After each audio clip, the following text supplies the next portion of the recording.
delicious.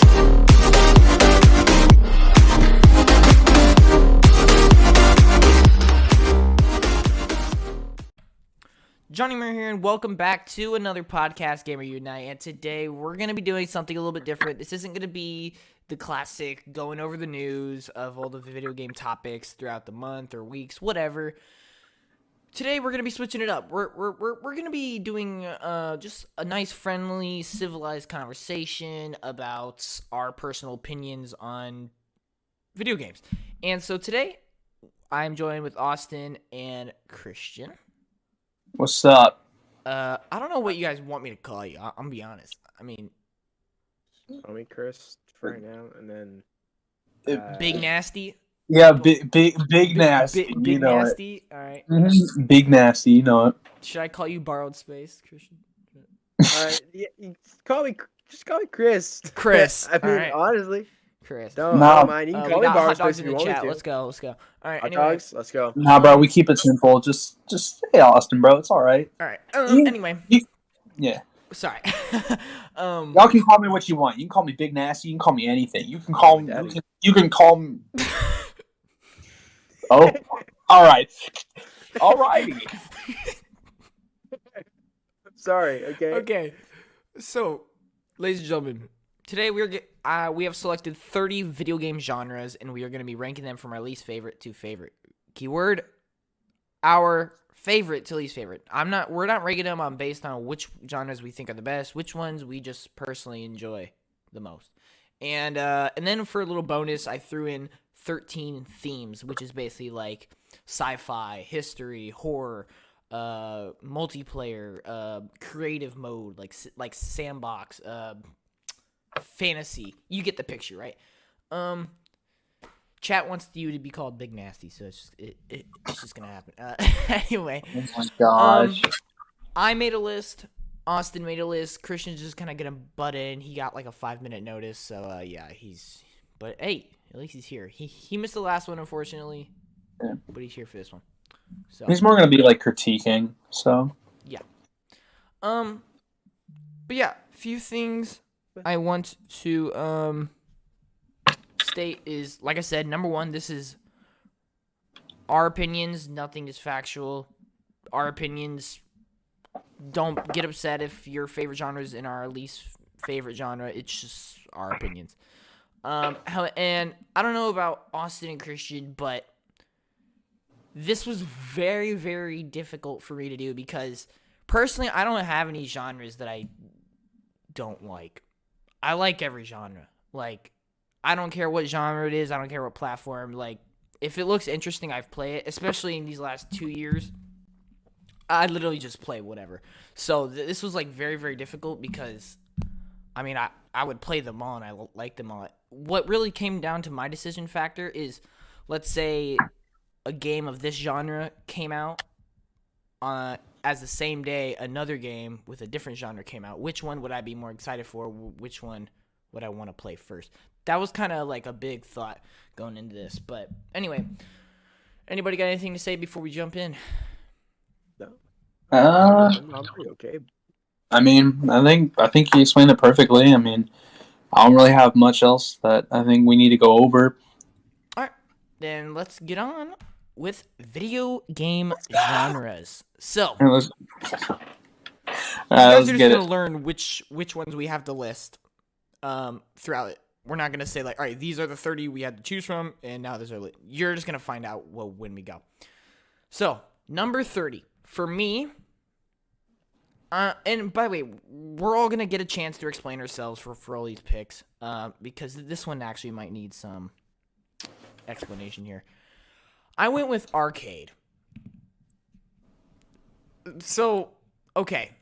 I feel like Austin's like having a stroke right now. What? Honestly, I feel like he's ready to drop dead. I'm not. No offense. So, Yeah, literally. Yeah, me right now seeing this at number 30 for John. I'm just going like this. I'm just like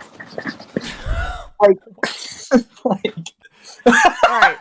So I just saw that on stream. That looks great. it's pretty great. Not gonna lie, it was really good. I love our arcade games. Like, a lot of us played them when we were younger. A lot of us still play them.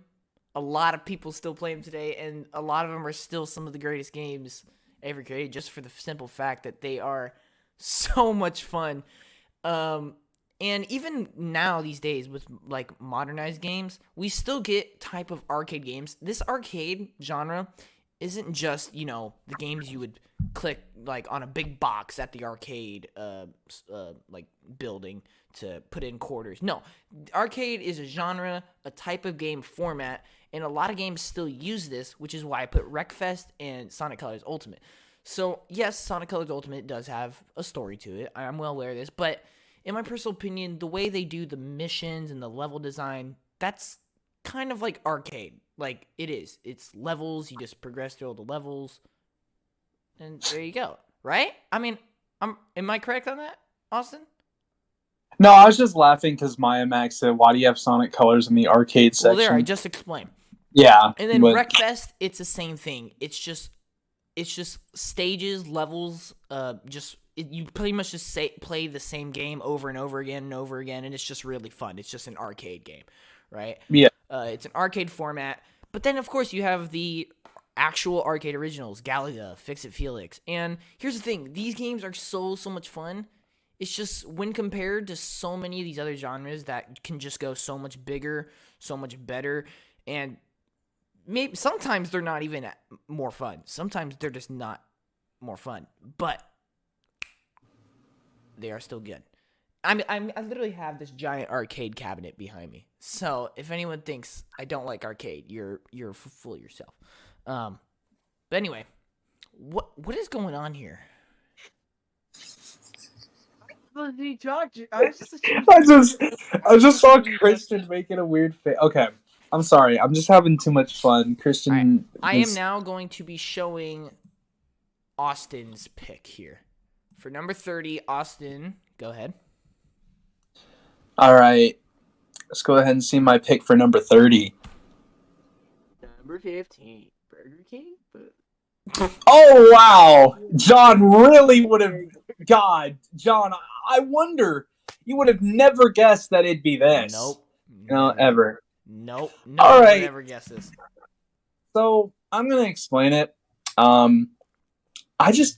don't like MOBAs, man. I'm not a big fan. I'm sorry, they're just really boring to me. I don't know why. I think it's just because I like faster paced gameplay, and a lot of MOBAs are just really slow. And it's just not kind of the game style I'm particularly looking for. I think the main reason, like I said, is mostly because of like how slow they are. Like they're more slower paced. You have to wait longer. I wouldn't particularly say it's because I'm bad at MOBAs. I just don't really play them because, like I said, they just kind of bore me a little bit. They take a lot of dedication. Yeah. I don't think MOBAs are bad. I just don't have the time and patience to do it, really. I wouldn't say I'm an impatient person, but a lot of them just put me to sleep. Like Pokemon Unite, I love Pokemon, but I just still can't get into Pokemon Unite. I just can't. Oh, see, that was actually the first game where like Christian was like, "Yo, I don't like MOBAs, but this is pretty fun." Straight up, Pokemon Unite. I mean, Pokemon Unite's something else. Did you hear Doshinjui's in it now? I gotta try. I did hear. I haven't touched Pokemon Unite since we last played in a while either. All right. I mean, yeah, I agree with you there. I think MOBAs are definitely slower paced. And I used to not like MOBAs at all. I thought the whole League of Legends, they're for like the base Dota, gamer. Yeah. I feel like people who are like an actual like experienced gamer don't really like MOBAs. Don't really like MOBAs at all. Yeah. I don't ever get that vibe from people who are like, oh, I play games competitively, or oh, I run a gaming channel. It's never really. I just don't think it's that big of a genre. It's really what. Yeah. It's what people are like. I'm a gamer, and then tell them they play this game, and that's it. That's it. Yeah. It's like Kai. League probably being the biggest one out of your statement. Like. Yeah, it's League and Smite. League and Smite. Yeah. Yeah, like really, I really didn't like MOBAs either, but I've always kind of loved the whole like characters, how there's so many characters in MOBAs. Yeah. There really is, and it's like a big teamwork based game. But yeah, it back then it was always just what Austin said, so much slow pace. Yeah. But it all really changed when Pokemon Unite came out, and I was like, yo, this is Oh, it changed fun the as Fire Nation crap. Attack. And I was like, yo, this is actually pretty cool. But yeah, anyway, very interesting choice for number 30. Recap, I chose arcade, Austin chose MOBA. Christian, if you had to choose something, what would you probably say is your least favorite genre? Least favorite genre? Like, I guess going off the top of my head, I hate strategy games. Oh, okay. Yeah. Absolutely. I think that's my least favorite game to play. I hate strategy games. Like Halo Wars and stuff, not my stuff. Yeah. Like, I don't care that's isometric like anymore, because I've really like dabbled into the realm of isometric games. Mhm. I just do not like strategy games. Yeah. Yeah, that's actually funny you say that, because moving on to number 29 for me, okay, this one's kind of conflicting with me, because there's some games in this that I really like, but then there's some games that is just like, get out of my way. We're going with puzzle and strategy. See, now puzzle games, that's a different story. Yeah. So That's a different story.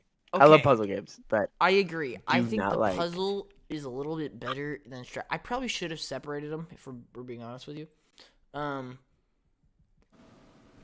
Plants vs. Zombies is one of my favorite franchises of all time, due to the original being so godlike.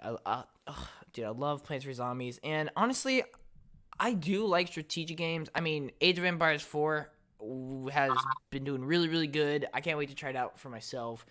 Tetris Effect is a big puzzle game. I mean, everybody knows it. It also has a bunch of strategy to it. People who really know me know how much of a simp I am for Tetris. Oh yeah. my I'm goodness. surprised you didn't go that for like Halloween, like a Golly. I should Yep. have. I should have. And then there's puzzle games like Call of the Sea, which Christian played. Dude, pretty love good. Call of the Sea, man. Yes. Such a good game. And Good game. puzzle strategy has so many gems. The problem I have with it is there's a lot of them that really, really miss. Especially strategy. Puzzles are a little more consistent, because I mean puzzles. I mean, I feel like strategy is such a hard thing to make intriguing. And is. if you're not like an old person, you know, Yeah. like no offense to like if we have anybody over the age of 60 here, but like strategy games just aren't it. Like Yeah, if strategy you- games are only for the old, the elder. If you're used to playing like card games and like chess and all that, I can get it. I Yeah. get it and stuff like that. But I mean, very select few strategy games that I'm like, okay, this is actually good. And those ones I'm like, okay, I really like this. But then there's like so many, like I'd say like 80% of them I'm like, yeah, I don't like it. Well, I just feel like strategy. I mean, okay, the whole thing of strategy is like I feel like a lot of them are kind of like copy and paste a lot. It's like Yeah. I look at some of the games that they're coming out with that are like strategy based, and I'm like, this is literally just the exact same game but with a different. I will say one of style. oh, I did not mean to move my face cam. I will say a strategy game that came out recently that was actually fun. I actually finally tried it, Christian. After a year of saying that we were gonna try it, I actually tried Gears Tactics. okay. If you haven't played Yeah, that, see, it's that's not mine. actually it was okay. You know, I don't think it's like you need to play it, but if you're like somewhat a strategy fan, give it a try. All right. Well, I'm not, so I won't. But I appreciate it. I'm so glad y'all are laughing at my jokes because I need this. Thank you. Appreciate it. I'll be here all night. Literally. All right, so Austin, moving on to yours. 29. right. What do you got? What do you got? We got horror. Oh, interesting. What? Oh, No! Why'd you All put the right. median on there? For What? all the games you can choose, why'd you put the because median it's on there? gold. What do you mean? All right. No, but I mean like if you want to explain why horror is not your favorite, why choose a good game? Oh no, I put that up there. Confused. All right, never mind. Then. Austin just copied my slideshow and rearranged the slides to fit his order. Okay. Yeah. So I'm assuming horror is way farther down your list. It's a little bit far down. Yeah. um, All so right. Austin, please explain, because there's many people throwing their monitors right now. I was very too, honestly. I was very close to it. I'll have everyone know I did this in about like 15 minutes. He's probably he's realizing puzzle and strategy sucks compared to horror. Okay, here's the thing with horror is I feel like I went way too much like biased on like, let's say like movies, because like my thing with horror, okay, is like horror games aren't like bad. It's just I think like, okay, when the game is horror based, I don't really mind, but it's more of horror as a genre is one of, in my opinion, just a genre I just don't really care for. It's like when I look at Friday the 13th, when I play it, it's super fun, but do I really care for the overall horror aspect of it? Not really. And I know that's kind of weird to say, especially with it's really weird to say, because especially with movies, like with, I know that's off topic, but like movies, I don't like horror movies because they all feel the same. It's all to me kind of like, oh, you find the killer, oh, he's killing everyone, and then everyone dies. Like, it's just one of those things where it's like, if I had to move this, I would move it up. Like I said, I didn't have like a lot of time, but I feel like I was a little too biased just based on like the movie aspect a little bit. But horror is definitely like, I've never really cared for horror. Like I just always know what's going to happen. It's always going to be, the main objective is run away or just don't be murdered. And I think that just takes away a lot of the aspects for horror. Like, I get it, horror's supposed to be scary, but I think it's just because I always know what's going to happen. And that's what kind of sucks the fun out of that genre for me, is it's like nothing's like unexpected. Like, it all feels... What you're saying is you love the gameplay aspect, you just don't feel much while playing it. Yeah. Like the gameplay, like all these games, like Dead by Daylight, Friday the 13th, they're all fun, but it's like, do I care for, like, when I'm playing it, do I care for the horror aspect? No. Like, I care more about the fact of like, I'm playing with friends, or, you know, I'm just trying to, you know, just survive, or the actual gameplay mechanics of it. I don't know. Horror's never been my thing. I wish sometimes it wouldn't feel so copy paste, and I know a lot of people will disagree with me. Oh yeah, but I can tell you right now, me and Christian probably for sure disagree. I think no, especially in like Friday 13th and Dead by Daylight, like getting jump scared with your friends is one of the most fun things to do. It's yeah, it is so fun. That's what I mean, is like, I feel like I'm more in it just for like playing with other people. Yeah. Like, if I had the chance to play a horror game by myself, I probably wouldn't. I see. All right, well, very interesting. I don't think a lot of people were expecting. I was not expecting that, to be honest with you. All right, moving on to the next one. This is going to be my 28. This is another one that I really hate. Actually, you know what? I'm making a change right now, mid thing. Hold on. I'm making a change. I'll have all you know, if I wanted right now. I'm watching it, and I'm looking at it, and I'm thinking, you know what? I don't like it. All right. If I wanted, guys, I could move horror. If I really wanted, I could. No. But it's too late. Once you too late. Feel it, it's too late. It's too late. It is too late. I agree with they that. know your initial opinion on it. God. All right. So my 28 is actually going to be MOBA. So this is one I just moved. I had this 2 spots down. I moved it 2 spots up. That is because, well, you'll see which one I moved a few spots. Wait, was it 2 spots or 3 spots? Just so you guys know when to pay attention. Okay, it was 3. It was 3 spots. I'm about to get attacked in the YouTube comments. You're getting attacked in the chat. I don't know. Someone just threatened you with a hot dog. I don't know what you mean, bro. Ready to throw a hot dog. Bro, don't threaten me with the glizzy. All right, so yeah, basically what Austin, I can't say things we've like already that. talked Sorry. about MOBA. I honestly just put it down more just because the fact that I love Pokemon Unite so much. Like, honestly, whenever Pokemon Unite first came out, that was the most fun I've had with the game in, like, a long time because it was just so addicting. So addicting. It was really well made, and I still play it today. I just haven't been able to, like, in the last 2 weeks. But yeah, I love MOBA, and like I said earlier, I've always loved the whole character. Like how there's so many characters in MOBAs and how it's a big teamwork game and how it's not really, I like the competitive side, but like how it's always such a big like competitive scene with MOBAs. I've always been like intrigued by it, and then Pokemon Unite came out and I loved it, and so I moved it down a little bit, but definitely not a genre that like if I see a new game and it's like a MOBA, I'm like, oh my god, where's the pre-order? Oh yeah. Anyway, but let's More toxic gamers. yeah, but we've already talked about MOBA quite a bit, so we're gonna go ahead and go to Austin's number 20. I'm interested to see this after Horn or Horn. What? Horror. 28 for Austin is.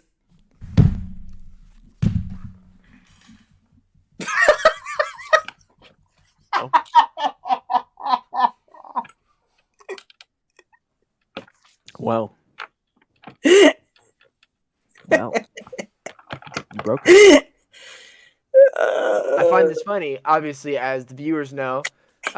He was literally just playing Jurassic Park Jurassic World Evolution 2, like maybe like I don't know, a day or two ago.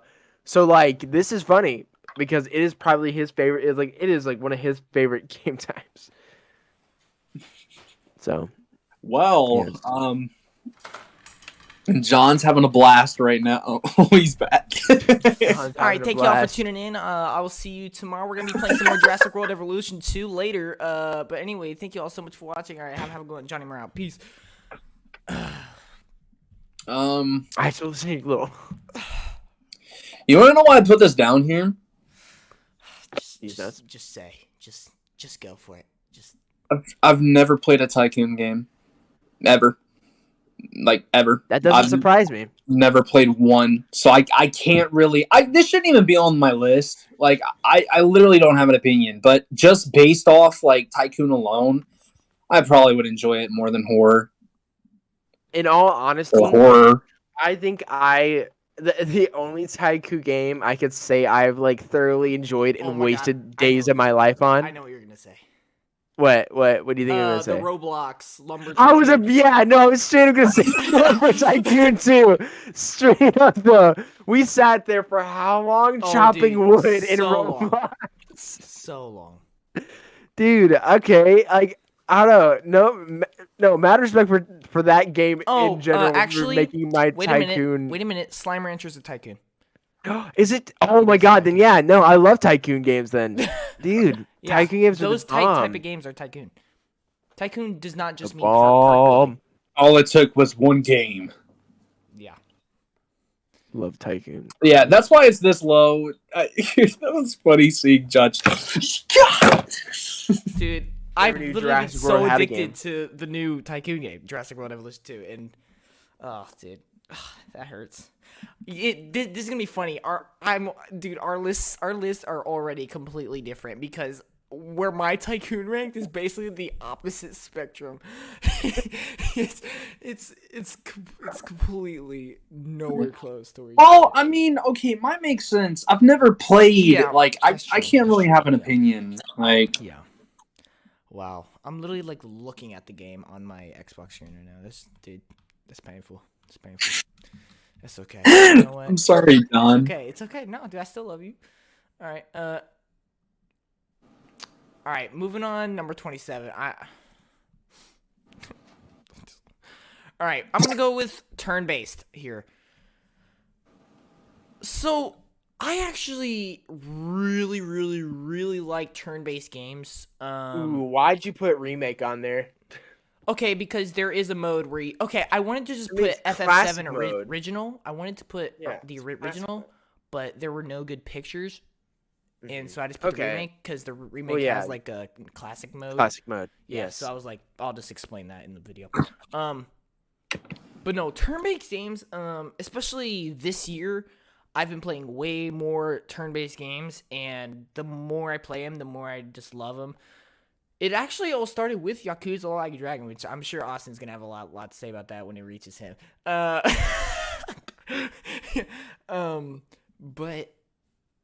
Yakuza Like a Dragon, it's the turn-based. It's not necessarily the most flashy, or no, it's definitely flashy. Actually, no, it's definitely flashy. It's not necessarily like the most entertaining. It's not the most thrilling, but dude, if they do it right, it can be addicting. It can be so addicting and so entertaining to do. Like, the whole strategy behind a lot of it is so great. And for people who can't relate to Yakuza Like a Dragon, just think about Pokemon. Pokemon's a turn-based game, people. You take turns attacking. That's I feel catfished about Marvel's Marvel Midnight Sun. Midnight Suns.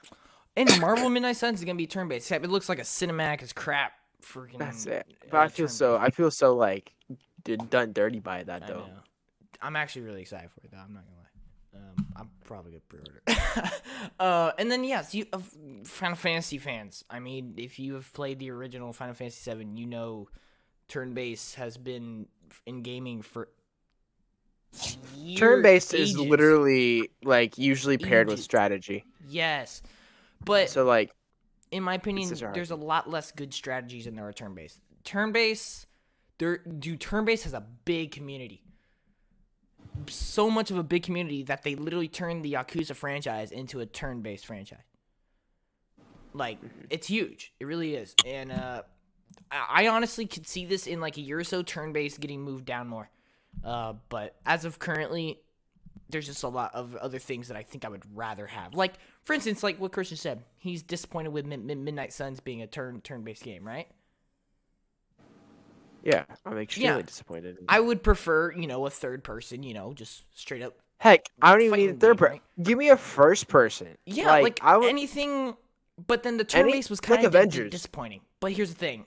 I don't think it, just because it's turn-based, it's going to be bad. I think it's still going to be great. Because turn-based can be really, really cool. That Marvel game looks so cool, but it has a turn-based style, so I might not like it. Well, you never know until you try it. And if you don't want to pay the money, you can watch the stream and you can decide for yourself. But anyway, let's go with Austin's here. Let's go with number 27. I'm interested to see what you do after the last one. I'm already in pain. 27. Oh, okay. All right. This was So puzzle and strategy. This is also low, kind of like with what John was saying. Keep it short because like I don't want to go like for too long, so we don't have like a 5-hour stream. I'm not very good at. I suck at puzzle games. I'm so just awful at them, and I don't know what it is. I'm not stupid, but like. I don't know. It's not that I hate games that I struggle at. Like, it's fine.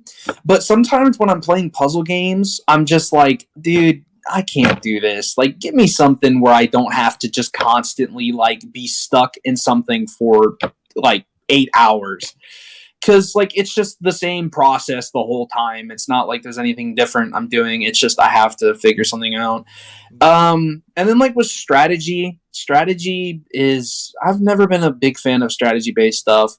I'm definitely one of those people that if an apocalypse happened, I would definitely not come up with a strategy. I'd just go in guns blazing. I'm not a person who thinks. I am monkey brain. I am monkey brain. All right, I'm willing to admit it, but at times I can be intelligent. But I am mostly monkey brain, so that's why this is that low. I put this actually above the rest because, literally, just because of Legend of Zelda. I feel it's the only reason. It was just kind of biased, but yeah. But I mean, overall, I puzzle still games would be like high on my list. But continue. yeah. What? I still would rather play like a puzzle strategy more than those other genres below, really. So yeah. What did you say, Christian? So like it would be like really, I guess low I is should have actually split the the way to go. category. I should have split the category. Yeah, because puzzle game would have been really like it would have been like top 5 for me. because I really love puzzle games. So Um, Yeah. Christian, do you have anything to say within the last 4 or no? honestly, 3? no, because I'm kind of I mean I'll pretty much talk about it. I'll probably talk about a lot of my stuff like more towards. I'll Yeah. probably my opinions will probably show a lot more towards like the later Okay. later numbers. All right. Well, then moving on to my 26th, I have beat 'em ups here. Beat 'em So, up, beat 'em up, beat 'em up. beat 'em ups. This is the same thing as turn-based for me. I never really was like crazy about them, but as of recent years, actually, you're gonna hear me say this with so many things, just because of how I've done things in the last 2 years. But as soon as I started playing them, I was like, you know what, this is pretty cool. And then I started playing more, and I was like, yo, it's pretty awesome. And then I've just gotten to the point where I've played quite a few beat 'em ups, and a lot of them have been very entertaining. I would like to say specifically, Judgment is great. I know most people won't see that as a beat 'em up, but it is. It is. Look it up. It is a beat 'em up. It's just not traditional beat 'em up. I've actually played Streets of Rage 4 on And yes, stream I was about to say, before. and Streets of Rage 4 was really, really good. Yeah, so yeah, I enjoy beat 'em ups personally, like in my experience. Yeah. Yeah. And then I just hate getting beat up in those games. yeah. I will say one of them that I did play recently, I was thoroughly confused. Battletoads. I don't know if anyone here is familiar Oh, with we Battletoads. actually did because of that. First off, not even this completely side note. Battletoads that Easter egg in Grounded. Grounded. First off, we need to play Grounded. Yes. Because of that hot and hazy update. Yes. But yeah, no, I've heard of it only because of that. Yeah. I was actually not impressed by it. Which Really? is funny because Battletoads is a pretty classic franchise, from my knowledge, and I was really looking forward to it, but it just didn't hit as awesome or as good as it did with Streets of Rage, Judgment, and even Turtle. I would choose the TMNT Shredder's Revenge over the Battletoads, and so yeah. That's my, what is it, 26? Is that my 20? Yeah, 26. All right, let's see what Austin's 26th here is. Stealth. Interesting. This alone. That's weird. Okay. Once again, this is kind of like Tycoon. I haven't really played a lot of stealth, so it's hard for me to really have much of an opinion on it. I feel like if I played stealth more, I would enjoy it, but I've never really got into like the whole, like I just say it because it's a meme at this point, the whole meat, of stealth. So it's like I can't really have much of an opinion, but like from what I've seen, like I definitely feel like it's not a genre that like I would hate or not enjoy playing. But I definitely wouldn't say it's as high as a bunch of other ones that I would rather play instead. Mhm. So, What do you think about that, Christian? You're bogus. I don't know. I feel like stealth games are such a good like almost therapeutic at times from how like stealthy they Yeah, I are. agree with that. I don't know. Yeah, I agree with you though. Like I mean, you get really sometimes it's really hard to get in the meat of them. But I guess since I grew up on Assassin's Creed, I've been with I've so never many, played like, Assassin's Creed. Yeah, I assume not. What? Have you really not? Bro, I don't think I played a single stealth game. I can't think of one off the top of my head. Wow. See, like stealth. I guess stealth games have become like an almost normal like expectation. Like Yeah. if something is like if something is remotely like like Ubisoft related, it usually has a bit of stealth in Oh it. yeah, yeah. Ubisoft So- loves their stealth. So yeah, I guess I will it's just say- such an odd. Mine isn't like much further down the list, stealth, but definitely was not expecting it this high, for sure. There is like a breaking point in my list where like I love all these other genres. Oh yeah. I'll tell you when I reach that breaking point, which is actually the next one. Now that I look at it, moving to 25. For me, this is the underdog in my opinion. Isometric / top-down games. Kid you not? I was just playing. I was literally playing Hades while we were talking. I saw.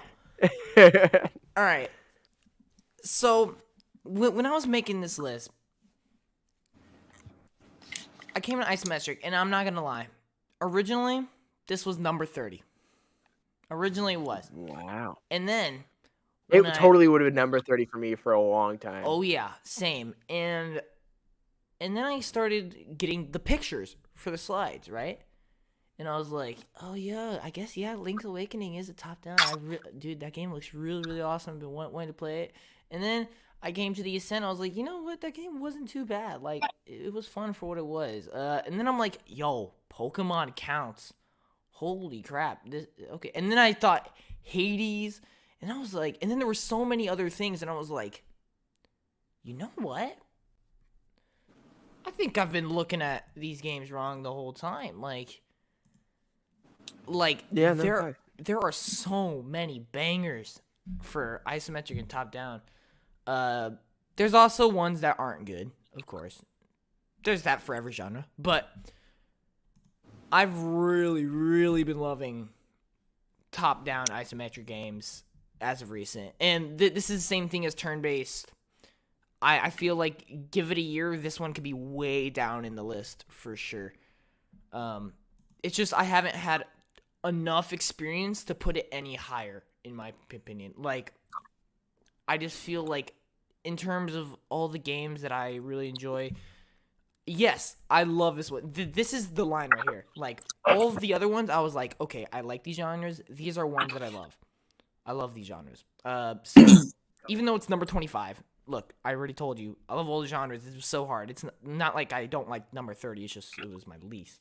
I still love isometric top-down. It's just number 25. All right.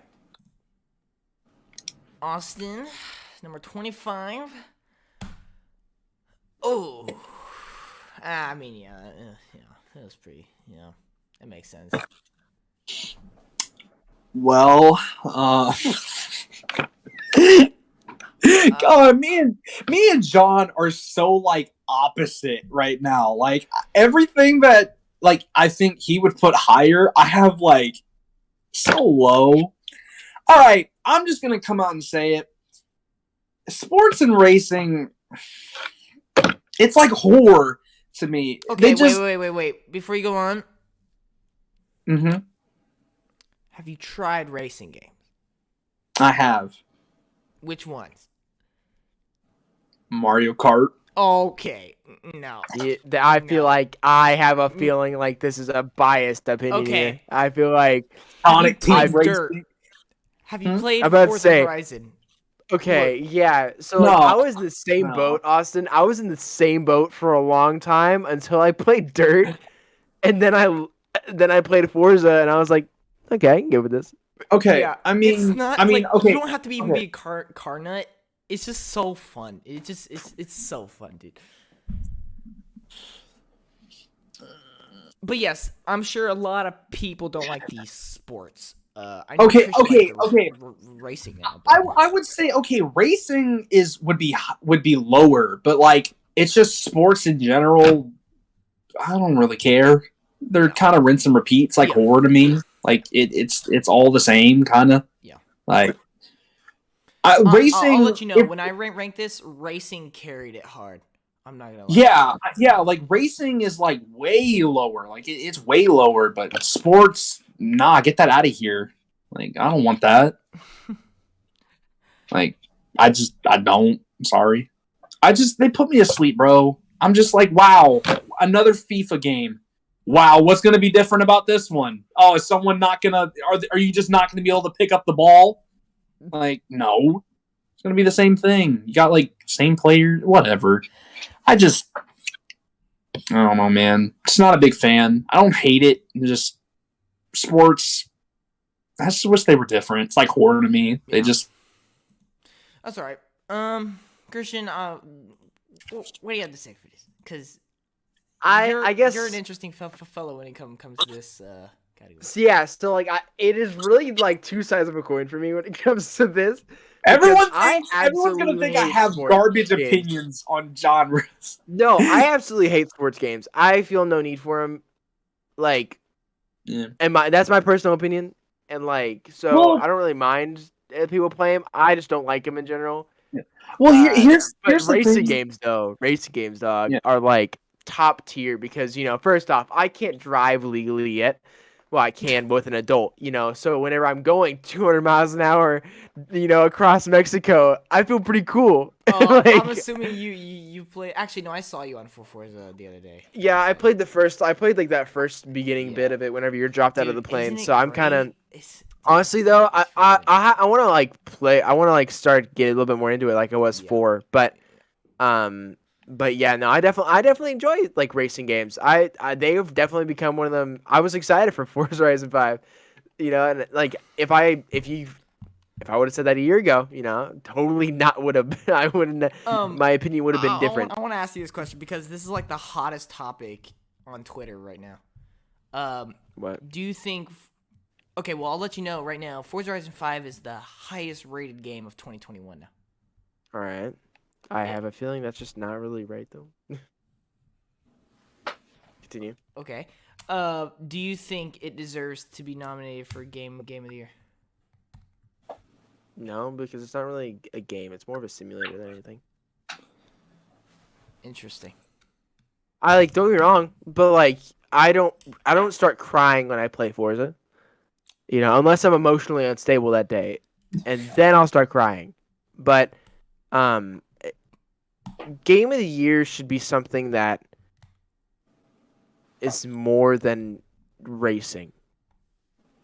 It's more than getting behind the wheel, because I've never seen Madden win game of the year. I've never seen a FIFA game or a 2K game or WWE. That's because all those I've games never suck. seen any of those. Sports games just don't like sports games and racing games in general. I don't feel like deserve to be nominated like that because they aren't a true gaming experience in that way. Well, I mean, they don't even really have like stories to them. Like, I mean, and if it is, it's like cookie cutter, yeah, I don't think it deserves it. But honestly, if it does get there though, I mean, good for it. I mean, that's they really didn't have much competition, but good for it. I will say that like sports, like there are some exceptions. I like all the different ones. I mean, you could consider I would say if we're talking about Knockout City though, Yeah, Knockout City is fun. yeah. Not game of the year, but like Knockout City is fun. Yeah, like Knockout City's different. It like games like those, like a lot of what are some other really good examples? Oh, there's one that there's one that came to my mind that I just forgot, and it's really bothering me. But there are a lot of like sports games that are fun. It's just a lot of them are just rinse and repeat, which is kind of sad because there's a lot of really good like sports games, but they just get overshadowed by the same like Madden, FIFA, like Their graphics are pretty good though. Like I'll give a bunch of sports games like that. Like if you really want to talk about graphics, graphics are like top tier in a lot of them. Yeah. But other than that, like I mean, it's not really doing much when it comes to like actual like video gaming. Dude, I think we're almost at the hour mark. Oh Yeah, god. 45 minutes. Oh boy. All right. Well, moving on. Wait, am I on your? Yeah, I'm on yours. Okay, 24. 24 is where I have stealth. Like I said, I love stealth. I've played so many stealth games. There's just it's really hard to put it above everything that comes ahead of it. Like it just really is. I mean, that's all I have to say. I mean, everyone knows stealth. Everyone, well, apart from Austin, apparently loves stealth. I don't. I've never. I can't have an It was a joke. opinion It was a joke. really. It was a joke. It was a joke. Yeah. But no, like I said, I love stealth. It's just hard to put it any higher than it is. So, let's see what Austin did for number 24. Roguelikes. Interesting. Okay, just to make sure, can I get a little bit more like detail on this genre? Just a little bit, Yo, Okay. Dead Cells Sure. and Deathloop. Dang. like Yeah. just to make sure I'm like fully educated on this, So- because also For my understand, is Oh, no. Michael in the chat right now? He is I in the don't chat. think he is in the chat. From what I heard, he actually said Diablo was not a roguelike. I'm pretty sure it is. Is Diablo a roguelike? I'm pretty positive it is. Diablo by Blizzard is considered by many to be a commercial roguelike, a roguelike that was graphical and real time. So yes, Diablo is also roguelike in a way. Basically, from what I understand, it's games that are somewhat kind of like Souls-like in the way that it's kind of trying to be challenging, but it's not actually difficult. It's like you progress, but if you like make a mistake or you die, you go really far back.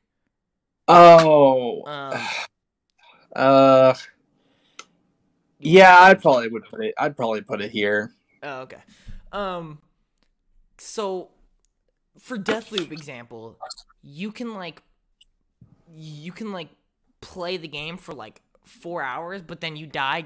Guess what? You like reset from the very beginning. Oh yeah, I would definitely put it here. That just hurts even more. Like I'd rather play some things really hard and lose all my progress than like let the game be Hades, easy. yeah, And if I just Yeah. Dead Cells. Hades is very much like that, and Yep. then Hades also. I just didn't want to God. put it on there twice. that sounds like pain and suffering. Ugh. honestly, it's not too bad if you're It's like a not. masochist or whatever. But Yeah. it's what Returnal's the same way. Like there were people who played for like 9 hours, and guess what? All that 9 hours went right back to the beginning for Returnal. Yeah, dude, it's rough. I'm not saying Hard all knock roguelikes life are that, for but like us, it's the the hard best knock way. I life guess what I said is for pretty nice. It's supposed to be challenging without it being too difficult. Cause like Yeah, Souls like it is developed to make you suffer. I'd rather just I'd rather just deal with like something that's hard. I'd rather just suffer all the way through. Yeah. I'd rather not suffer and Yeah. then at the very end I have to suffer, you know? I agree. It hurts more when you have to wait for it to happen, you know? Mm-hmm. Like the longer you wait and then it's just like, you know, yes, I've avoided it for so long and then you go all the way back. It's just like, dang it. You know? What do you think about this, Christian? Would you put it higher or lower? honestly, I would put it lower on my list. Lower? You mean like I feel wait, like- so this is 24, so you're saying like 25 or higher? no. Oh, I guess no, because I don't know. It's such a hard thing. I would put it like, I guess, well, because we're counting. I don't know. Down. It's kind of hard. It's kind of Would you- weird. But no, I would not put it there. I would put it like teens, maybe Oh, like, okay, you know, I see. teens. I see. Yeah. So like, I like roguelike games. I do. Maybe it's because I like pain. Maybe it's because I hate myself. I don't know. I haven't decided that question yet. But it's because honestly, you know, at the end of the day, once you beat these games and beat the bosses and finish it, it's a game that I will never pick up again. But it's a game that I can say I've accomplished because I have actually beat Dead Cells. I did on my free time, it was more pain than I would want to put on my worst enemy. Yes. But the fact that I did it, I'm proud of it. Yep. So yeah, no, I like roguelikes though. I can't wait till I get to play Deathloop. I haven't played it yet, so All right. yeah. Moving on, 23. I actually have roguelikes. Um, it's the same thing I've just been saying all these times. It's I love these games. I've played so many of them at this point, but it's just really, really hard to put them above. I mean, when you see a lot of these other ones, it's really difficult to put it higher. At least for me, personally. Like I said, I like a challenge. I don't like it to be too easy, because then it gets boring. Kind of.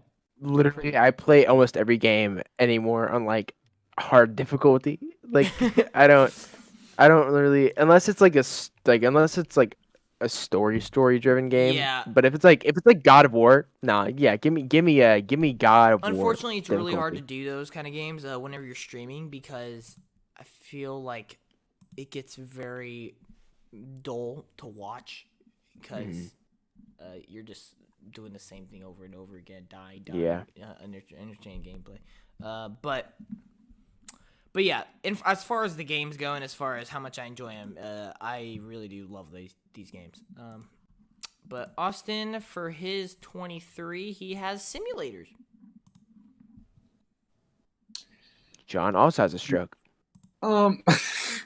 Surprised he didn't bang the table. I'm not All right. crazy about So You simulators. seriously didn't spend a lot of your time on Farming Simulator. I don't know. whatever. I don't know. The exception of Farming Simulator. Okay. Whatever. Simulators. Simulator. Like, I don't know. Simulators. Some of them can be really fun, and some of them can just we be do like podcast, Ben. they. Oh my gosh. What's up, Ben? How you doing? Ben, hey Ben. Sexy boy Ben. Let's go. We need to hang out again, all of us. But sorry. We Continue. will soon. The 20th. But what is it? We will, yeah. You're right. Simulators are kind of like, it's kind of around the same as Yes. like, okay, so in my opinion with simulators, some can be really fun and some I could just kind of get bored of in a while. Sure. Like, there are some that are really fun. Like, I think Surgeon Simulator is probably like probably one of my favorite simulator games. Just because it's stupid and it's funny. Goat Simulator is pretty funny, but like some of the simulators I just don't really care for. Like, I get really bored. Like, I'll be honest, I kind of get bored of Flight Simulator in like an hour, probably. Yeah. Like, that's just not my type of thing. I tried to play it once on John's Xbox, and I was like, man, I hate this. Yeah, Well, it's because there's so many buttons. I wasn't crazy. Too many. I wasn't crazy about Flight Simulator either. I'm not saying it's a bad game, but it's a beautiful game. I just really do not want to sit here and worry about all those controls. Yeah, that's exactly it. I just want to enjoy it. Yeah. All right, But- moving on. Mhm. Where am I at? This is your captain speaking. We're going to be crash landing into the island of Buhamakama. Oh my God. All right. Are you okay, John? Moving on.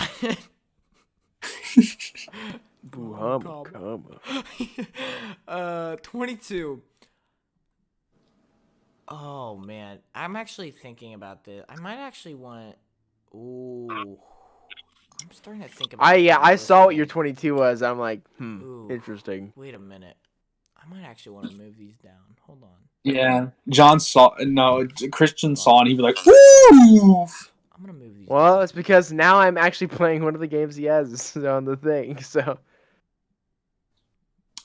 He's just spoiling the list now. yeah, I know. Oh.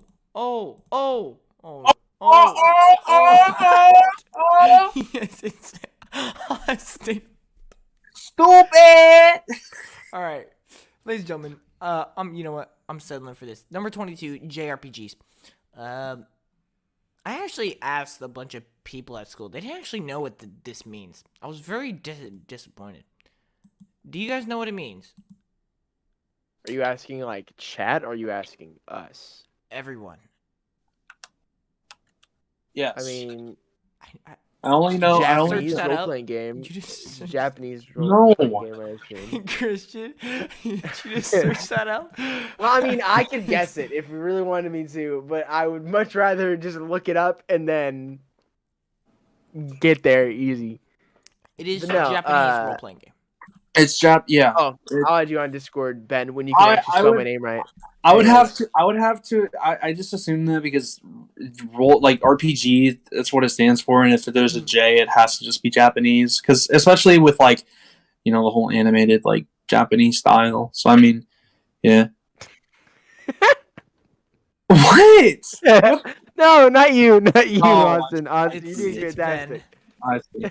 That is in the chat. Oh my god. I should probably turn off chat box. Oh god. This is not right. This is... Oh yeah. You definitely probably want to turn that off. Oh god. Yeah. Alright. Go ahead and just explain why you're doing that, John. Basically, so JRPGs, I mean, JRPGs are so big in the industry. Like, it's some of the biggest franchises, actually. I mean, Dragon Quest, Xenoblade, Kingdom Hearts, Final Flippin' Fantasy. I mean, there are so many others, too. It's and, seeming that Japan is probably the biggest, like, what's the word I'm looking for? The biggest. What's the word I'm looking You for? got this. Country? You got this, bud. Is it- No, it is not the biggest country. Producer? I don't know. Yeah, biggest producer, maybe? Producer of video games, yes. Like, they're, Yeah. like, probably the biggest outlet for video games. Yeah, I could agree with that. So, seeming they gotta have bangers, and, well, yes, sir, absolutely they do. I mean, they can be very taxing at times. They can be very confusing. They could be. A lot of people don't actually like JRPGs just for the fact that they're so different. Which but- I find lame, but it's fine. I will Yes. say the one thing about JRPGs is they nail aesthetics like Yes. very well. Yes. Like music. Honestly, music a lot of the time is Oh, yeah. banger. Yeah. It's just JRPGs the got the problem aesthetic. is with JRPGs, a lot of times the gameplay is hit or miss because they try some wacky stuff with it. Yeah. But yeah. Anyway, that is my number 22. Austin, you got Hack and Slash. All right. So this is kind of on the same lines as what John said about JRPGs. A lot of them I feel like to me are hit or miss. My thing about hack and slash is like you haven't there's one genre you haven't seen yet. And I'm surprised I'm surprised John hasn't asked like how one of the ones that he had earlier that's like way in the upper numbers is not here, because like hack and slash and that other one I feel are kind of like closer, like they would kind of be around a little bit of the same, not exactly, but I mean hack and slash and yes. Okay. Hack and I don't know what it is, like hack and slash, like there are some really fun ones that I like, and there's some ones where it's like I get so tired of it. Like a lot of the times hack and slashes, like I'll enjoy them for a long period of time and then I'll just be like I don't know anymore. Like it's just becoming less fun a little bit. Like Wait. Hold on. I gotta see. Wait. are you looking at what Ben said in the chat? No. I'm looking at your. Oh, okay. What? I see. Oh. Okay. Never mind. I thought you did something insanely questionable. Oh, okay. But no, it's okay. It's okay. Okay. You'll have to tell me later. All right. Yeah. I don't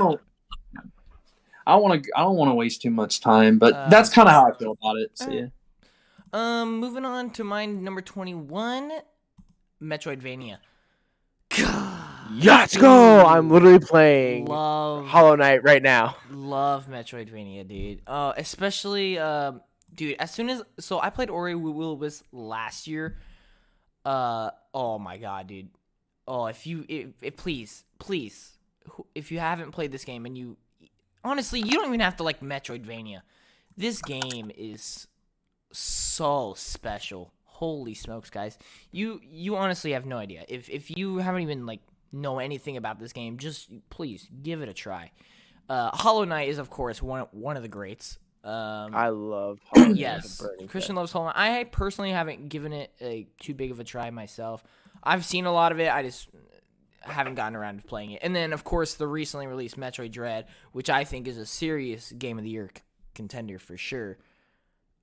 It's great. And then you have classics like Castlevania. Like Metroidvania is huge. It's been with us since the original Metroid. It's seeming Metroid made this genre basically. So I love Metroidvania, and I honestly hope that the market gets a bit bigger for them because they're just honestly Metroidvania. A lot of them are bangers. Like I'd say majority of them are bangers. Like they just always do such a good job. I mean, they do. Metroidvanias like have such a good like world building. Yes. Like, yes. For like the simple games that they can be, so, like Hollow Knight, very good, but it's a very simple game. But it's very rich with like lore and stuff. Mm-hmm. And I always found that kind of odd. It was a game that I thought looked cute. I was thinking, why am I like getting emotional with this? Yeah. Exactly. So Yeah. yeah, All right. I get that though. Austin's number 21. Ooh, this will trigger a lot of people, but it also agree with a lot of people. So, Looters. All right. Looters. Ooh. So, I am so mixed on this.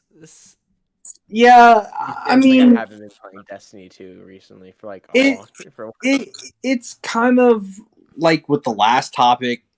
I just feel like after a while, I just get kind of bored. Mm. Like, I don't think Looters is like bad. It's just like I think the way I like usually rank things is like how interested can I stay in this genre for? Like how fun is this to the point where I want to keep playing it? And there's a bunch of other factors that fall into like genre based, like how does it impact the story? How does the gameplay involve with it? And Looters is just one of those genres again that just after a while it's just not my thing, and it kind of gets boring after a bit for me. And everyone has like their certain things that can get really boring. I know a lot of people. I know one person who hates first-person shooters,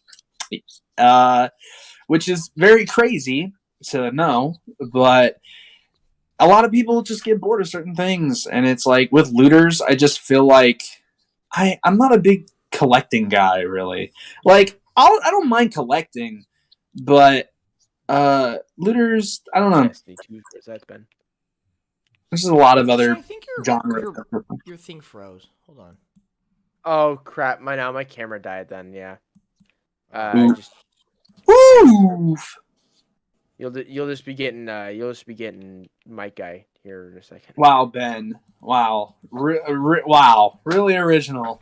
Okay. That is on streaming. I really need to turn this chat box off at this point. All right.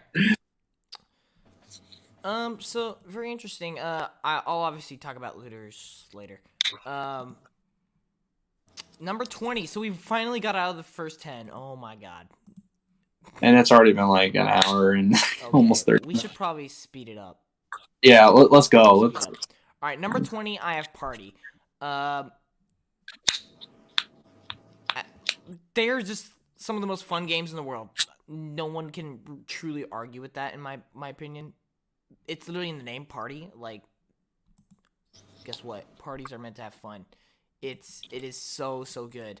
It's just so hard for me personally because I don't Like, this isn't a game that I would sit down. Oh, I'm using Christian's line now. I would sit down here and play just because, like, I want to. Like, it has to have friends, and it's just it can kind of get boring after a while. Like, sure, Mario Party, bro, get in like good like a five good games, bro. It's some of the most fun gameplay ever. And then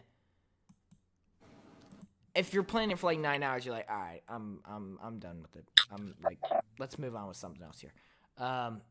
So yeah, I'm gonna put that at number 20. It does break the top 20 though, so hey, there you go. All right, Austin's number 20. Ooh, oh, this is interesting. Christian, Wait a second. I can't see. I'm this messing is with gonna something be real quick. interesting. This is gonna be interesting. Okay, please. Come on. Here. Depending on, is it Metroid? No, What is it? no. No. Oh wow. Wait. Okay. Wait. Wait a second. Show it. Boom. Ooh. What? Ooh, man. Okay. No. Explain yourself, sir. Explain to yourself.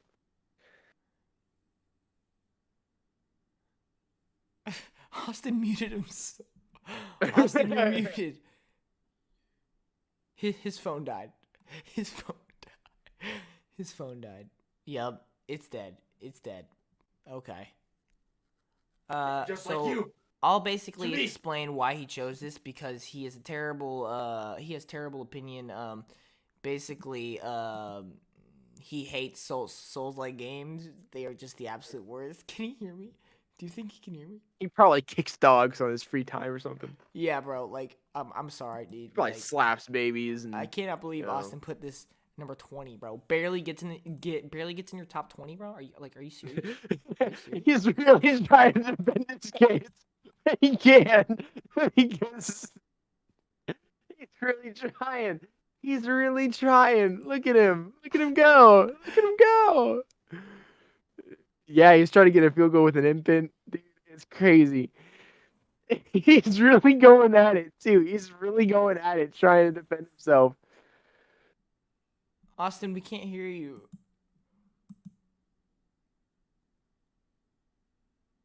Austin, buddy, we can't hear you. Austin, buddy. Austin, we cannot hear you. We can't hear you. Oh my god. Oh. You're muted. You're muted on Discord, dog. You're muted on Discord. Why are you explaining your case if we can't hear you? Anyways, he's a horrible person, and that's why he put Soulborn lists so far Look at up the Austin. list. What is he doing? He's crying. He's crying. let me go. I can translate. I don't know, Ben. Oh my god. I'm so happy. That was the best part of my. No, that was not the best part of my night. That was definitely a good part of my Did you night. not have a good day shopping with your friends? I had a fantastic day with shopping with my Oh. friends. That was just funny. That was just really funny. I bought my We got shoes 6 for the viewers. Santa Oh my Switch. God, thank you all for so much for showing up to the podcast. We work very hard on these. Yeah, but I got my shoes today for the dance, Oh, and I bought some jewelry too, and then I bought some Harrison pants because I couldn't resist, and then I bought a book that Ron has been telling me to read, and so I'm gonna read it. just continue. What? Oh. People are gonna want an explanation. I hope. I want an explanation. Look. All right, we're just gonna go on then. My 19 is horror. So definitely a lot further down than Austin. Definitely for a lot sure. further down. Um, Definitely a lot further down. yeah. I simply like I don't think like horror necessarily always has like the greatest story or like the craziest scenes or like the greatest the gameplay. They're just fun. They're just so they're literally a mood. It's just a mood to play. Like dude, back in the day when we used to just go on Friday the 13th and Yeah. just mess around because Hey, yo, of what kind how of shit? Hey, yo, where'd you get that shit from? yeah, where'd you get that shit from, bro? And it's just funny because of the aesthetics that horror games have. They just, it's just a thing that. And then there's certain games that are truly scary. Like, Dude, Dude, that scary. if I want to say a game is scary, the Median is not scary, no, but it is in it has fact one of the a craziest horror great stories, game. though, for sure. Yeah, it is a great game. Yes. In general. Yes. And So- then like Five Nights at Freddy's is like a classic at this point. Five Nights at Yeah. Freddy's Meh. is like I mean, I like Friday Nights at Freddy's. Don't get me wrong, but I'm not really much of. I don't really like it that much because I feel like it's almost a game that I don't really. I can't really find much enjoyment out of it. So. interesting. I am really excited for Security Breach though. No, I mean, yeah, but it's whenever you're like stuck in the room. Oh Just yeah, like, yeah, no, I agree with that. I mean, VR was pretty cool. I'll say that. The VR was pretty nice. Austin, explain yourself for the last slide. Austin, you need to. I will call your mother. All right. I will explain. call your mother. Like I said before on Oh before. my god! Have you before- never played a Soulsborne game? I don't even think you have ranking it this high on your list. To be honest with you. I'm literally just going based off if I were to play it. Like, if I were to play one. Like, I feel like I don't even deserve to rank these, but you said rank them, so I was like, Man, okay. That's you tough, can though. maybe redeem yourself to the people out of any Souls game. Which one do you think you would want to play the most?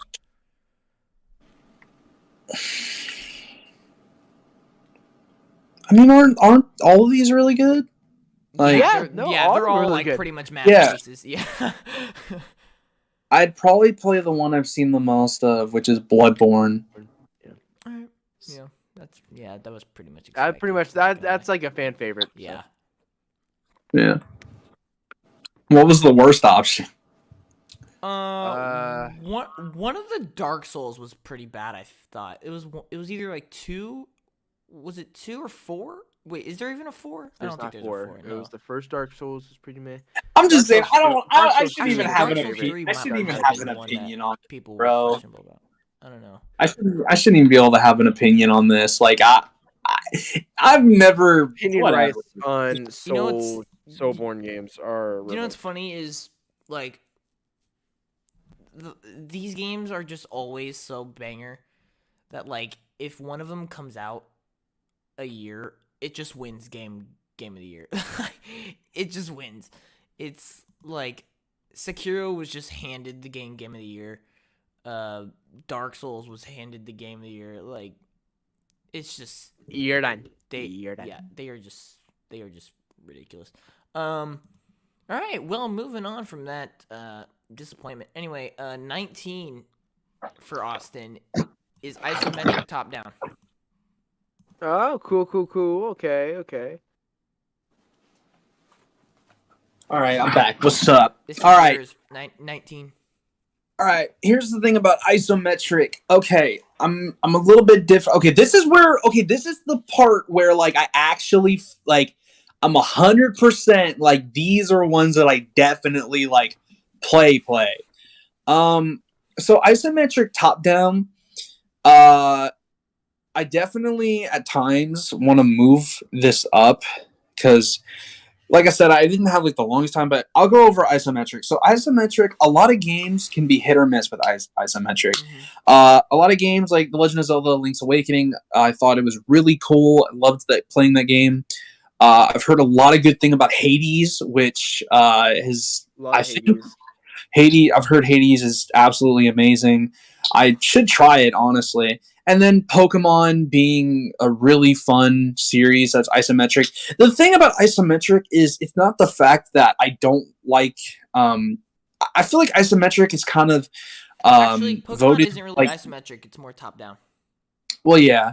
Ben, Um, I Ascent love you. is I more love you. isometric. I'm not my gonna bad. answer. Yeah. But isometric What? top down. I feel like. Ben's trying to call me right now. Oh my goodness. Um, but isometric top down. I feel like it doesn't matter as much. Like the You're story, the story is still there, but I just feel like it's not as interesting if you don't get it from the first person view or like third person. Sometimes when it's like top down, it kind of feels like you're not. The Oh. story just doesn't feel as interesting. Like you're watching. It's like you're watching from the sky. It's just like. Oh yeah, like I'm from the heaven. Oh my goodness gracious! But yeah, Ben, isometric. Ben You're done. tries to take over our podcast. You're done. Okay, Ben. Yeah, listen, buddy. Isometric. You're I- going I- on Do Not Disturb. Get rid of I that. definitely I like isometric. I think it's really underrated. I think a lot of people don't like it, but I personally really like it. I will say I disagree with your statement that it's harder to get a story across due to it being top down or isometric. That is all judged on the quality of the game. Well, I'm my not saying it's harder. I just feel like it's harder to really like be invested at times. That is true, but that's very also that's also very opinionated because someone can find first person games a lot harder to follow or to get into the story. Your phone just died again. Oh my. It's Oh. Ben. Dude, you called me earlier, dude. I just have a missed call from Ben. Don't mind my Percy Jackson background, but I Man, have you're a ruining missed the call from Ben. podcast. I love Ben. Yes, love we Ben, all though. love Ben. Ben is. Sorry, I was getting a call from Ginger Man in Mom's basement. Ginginator T800. What's up? No. All right, we need to go, bro. We need to go. Yeah, we need okay, to go. Yeah, we need to go. Anyway, 18 or wait, no. Yeah, 18 for me. Oh, that's actually interesting that I have that here. Wait a minute. Oh, wait, I need to do some maneuvering. I love how you're just maneuvering, and you said I can't. I gotta maneuver this for sure. I would maneuver so many of these if I like. Like. Oh!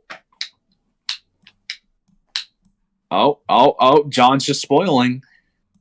Oh God, no. John. We're good. We are good. Okay, I'm happy with where I'm at right now. All right. I'm I happy. say for these next ones, we only get to spend a minute, and Okay. then Okay, the last 10 are 2 minutes. I Okay. say that. 18, I got hack and slash. I love just the gameplay. I mean, it's in the name, hack and slash. I mean, it's just so much fun. And then usually a lot of these do end up having compelling stories and honestly fantastic visuals. Like Devil May Cry, for one, is ridiculous when it comes to the visuals. They are just really fun and. They're not one that I necessarily see going up in the future. Not one that I necessarily see going down. It's just always will be one that it's just always a good. time, in John my spoiled opinion. like 3 parts. Yeah, I know he did. Whatever, dude. It's fine. You know what? Screw you, bro. All right, listen. All right, Austin, 18, Metroidvania. Oh wow, the fact that yours is lower than John's. All right. The fact that Austin's not even here. All right, I'm here. Okay. Yours. All right. So Metroidvania, bro, this genre, bro, I like. Dude, Metroidvania is fun. So like, okay, I like 3D more than 2D, but I still respect like 2D to I still respect like 2D to its like roots. I really do like 2D, and especially the way like Metroidvania does it. I feel like this specific genre is.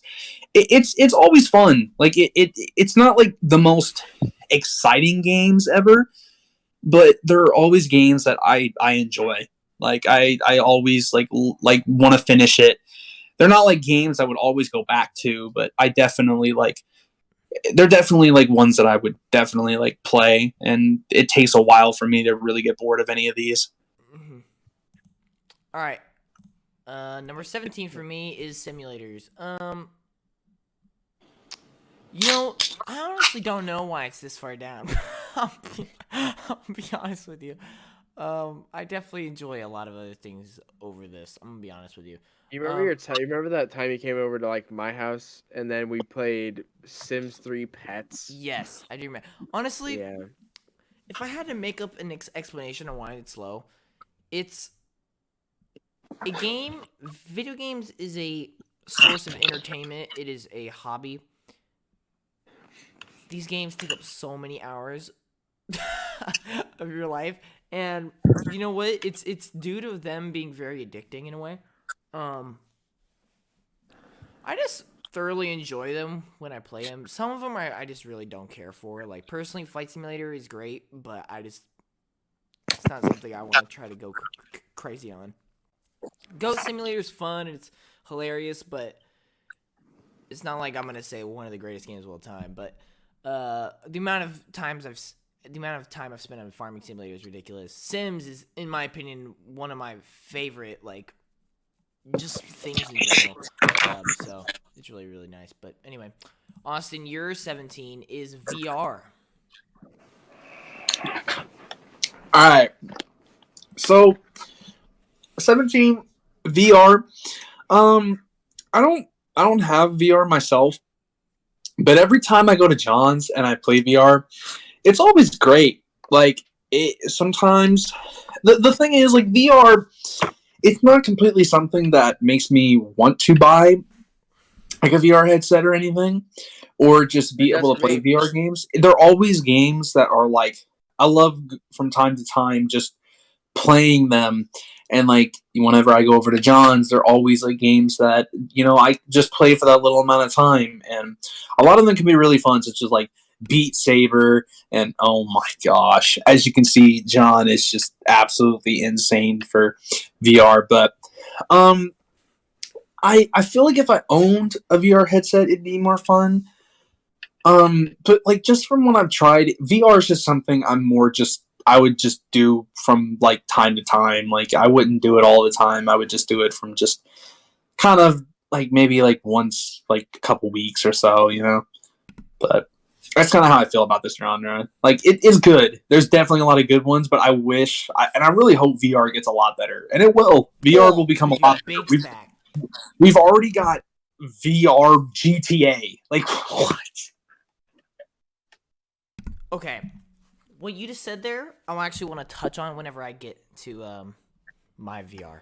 So I'm gonna go ahead. Like the 2-hour mark. Yeah, it's whatever. Christian, if you ever get tired, you can leave. Whenever I have to be up earliest tomorrow, so yeah, I'm gonna have to dip out here in like 30 minutes. Okay, we're gonna try and speed. 16 third-person shooters. This was a lot higher until I realized there's not like a whole bunch that I like truly like. Surprise Fortnite's on here. Well, Austin didn't want me to put Fortnite. Right? I did not want you to put Fortnite on there, so it's okay. See, I think I should have, to be honest with you. No one can deny the amount it changed the gaming industry, but anyway, yeah. So third-person shooters, they're just my least favorite type of shooter, I guess. To be honest with you. Yeah, that's all I gotta say. Austin's 16 is JRPG. All right, so JRPG, they're becoming a lot more like I'm getting into a lot more JRPGs, and I'm enjoying them a lot more. JRPGs, they're still not maybe like some of my favorite type of gameplay, but I love the overall aesthetic and feel and music of it, and I feel like those three aspects really like kind of carry JRPGs for me. Because I really do like JRPGs. Like, I'm really starting to enjoy them and the way they function. But I feel like the gameplay for those over some of the ones that are going to be lower still have better gameplay mechanics and have just more fun gameplay in general. So, yeah. All right. Number 15 for me. Souls-like. There we go. Finally, it's there. It's there. It's too high. Oh, Yeah, okay, no, it should buddy. be number one. Oh, So I mean, we've already talked about Souls-like. I mean, they are just, dude, they are so good. They are the definition of giving yourself a challenge, which in a lot of these games cases is the best part. And I don't really know what else to say. I mean, everyone should know about these games. Everyone should know how good they are. Unless you just straight up don't like it, then that's okay. That's just you. Yeah, But- like Soulborn, Soul-like games are very. It's not for the people who are looking for a casual playthrough. It's for those people Yes. who are kind of like, hey, I hate myself today, so I'm gonna do this. Yeah, and you know what? It's funny because those people who use Soulsborne games as like casual playthroughs, those people are crazy. Those Mhm. those people are nuts. Anyway, Yeah. moving on. Number 15 for Austin is Arcade. Wow, that was my last. That was my bottom, huh? Well, the difference here is unreal. Okay, here's the thing: is like when I play arcade, it's just it feels so different for me. It's like even though they're super old, I can still appreciate the classics, and sometimes some classic games are just more fun than a lot of new ones. And it's weird to say that. Like, I'll be honest, sometimes I'm gonna say this. I'd rather play Pac-Man over any horror game, like by a long shot. I know I'm gonna get hated for that. But yeah, I personally just would rather Bold play a lot of statement. arcade. That was a bold statement, Austin. That was a bold statement. Yeah, but I love playing chess compared to like Blade and Doom Sorcery. slaying monsters, dude. I mean, I don't, dude. But a lot of arcade games are so good. Like, there's a lot of really fun ones that I appreciate. And sometimes you gotta keep it with the classics. Sometimes, like, so if you had the even choice just to play this like, fully fledged 24-hour story-driven game, horror no, game, but you listen, would but rather listen. play this Listen, arcade game for 24 hours straight. But listen, sometimes you can have more fun when just playing something that doesn't just rely on story. You can just play it and like just have fun. Like sometimes you can have some of the stupidest moments. Yeah, I like might be a Forza, little which you're biased. also I might be a little biased because I watch Game Grumps and playing I relate to them because it's so funny seeing all the old stuff that used to come from the old games, and I still respect them for it. I love old style games because I still respect the style that they have, and I'm not a person that's solely driven by story. You don't need to give me a story. You could give me like literally just stupid, goofy, mean gameplay, and that's fine. Like, I don't know. I appreciate arcade. Like, I appreciate that type of style and the genre that it is. I respect it, and a lot of them are really fun compared to a lot of the other genres that I have like higher on the list. All right. Number 14 for me is VR. I love VR. I mean, I literally pulled out the VR thing here. The big thing I want to touch on here is I so agree with you, Austin, that I wish it was bigger than it actually is. The problem with VR is it has limitless potential. The only limit is how much people are willing to commit to it.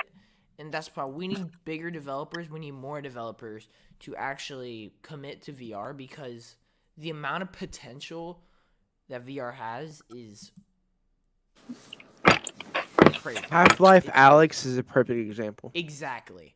Half-Life Alex. And I know VR isn't for everybody, and whenever things get turned into VR, people complain. Kind of what happened with Half-Life. Everybody wanted a new Half-Life. Guess what? You got a VR game.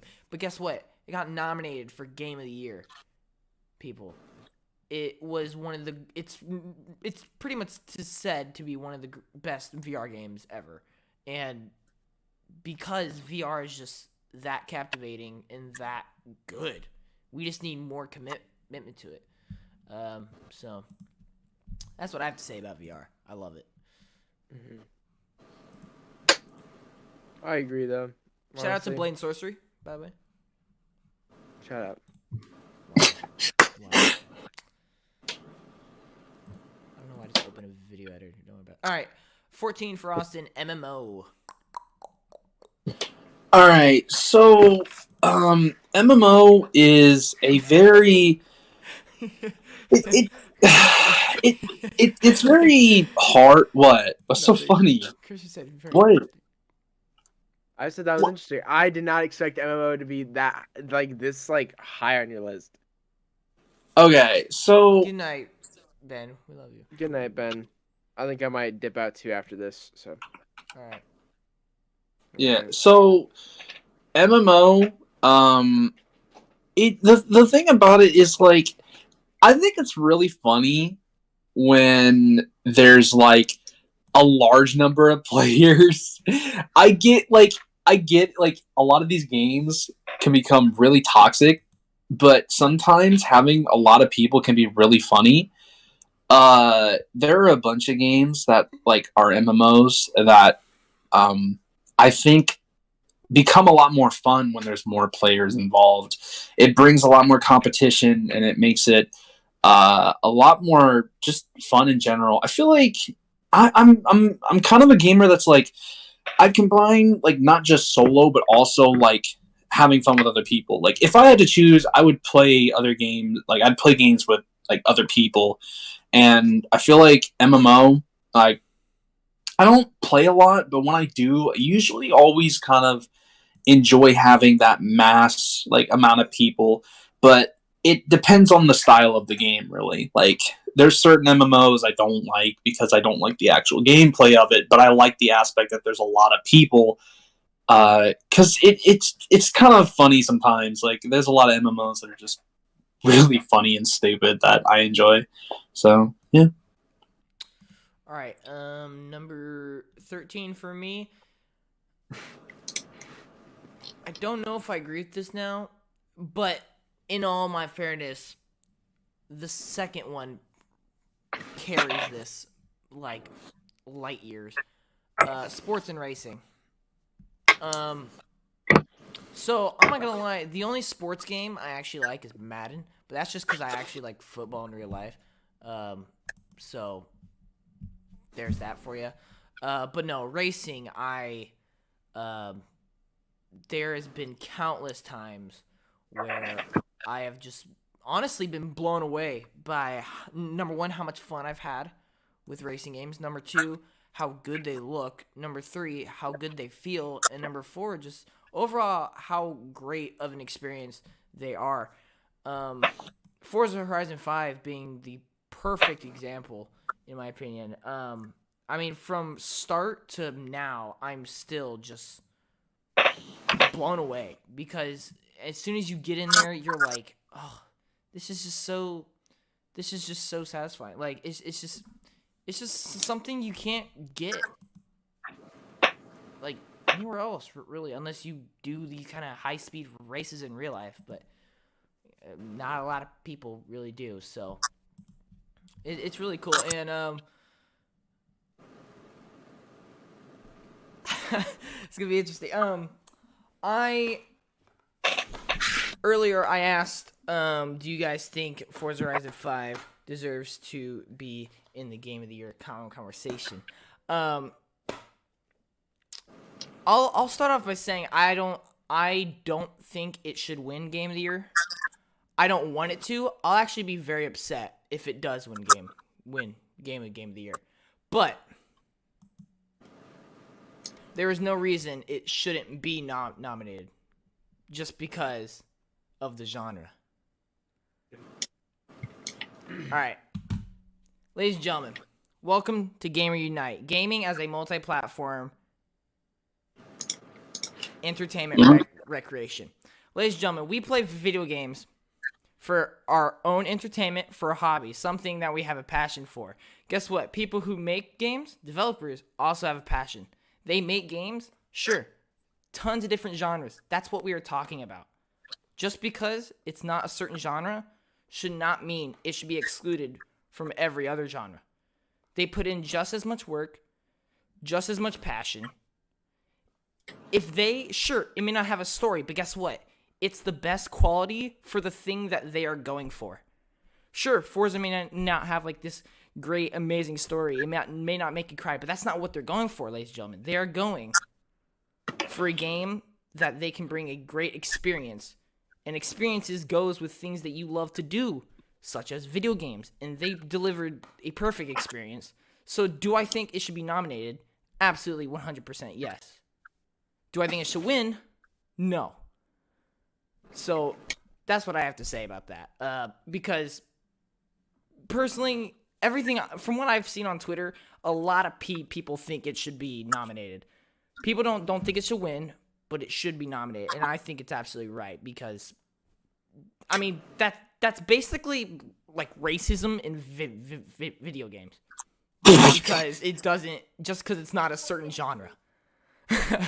I mean, let's be real here. It pretty much is. I've never heard anyone go say that ever. Say that I about mean, it is. that. It is. I don't feel like that is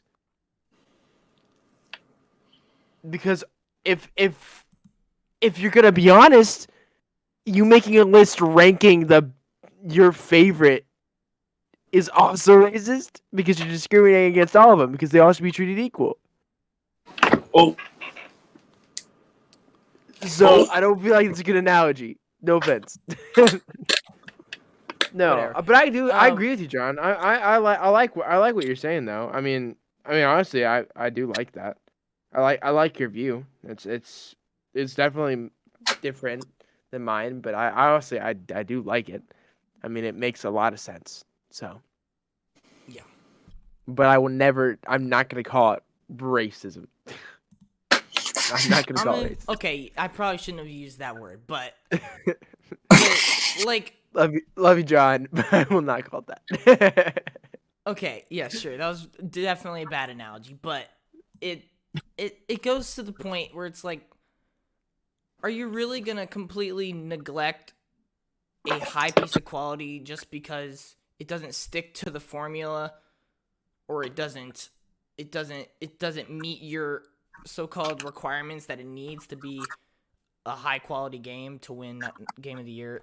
It's just Isn't that all about being nominated for Game of the Year though? what? You have to meet these certain criteria to the point where you get nominated. Yeah, you have to be a good game. Okay. They're not gonna nominate Balan Wonderland for game of the year. they're not gonna nominate bro. Alien Fireteam for game of the year. Nah, bro. Balan's Wonderland is S tier. That game deserves. Oh my gosh, that game deserves every award. Anyway, let's move on here. I'm actually heading to bed though. All right. All right. Good night, everybody. Good night. Hope See you ya, have a good Christian. rest of the podcast. And please don't compare video games like this to racism ever again, John. I'll smack you Look, silly. I will it beat is- you. I love you, It is what it Christian. is. I love you, Christian. Love you too. Good night. Good night, Christian. Oh my gosh. Yeah. Oh, there's me. Hold on, I gotta figure out how I'm gonna get rid of this. Hold on. Oh, once again, John, we're Oh no, approaching a very long time. it's fine. Whatever. I mean, we might as well just get used to it. Yeah. We love talking. We don't shut up. Yep. I say we just do the other one for next time. Yeah, I agree. Yeah. Okay.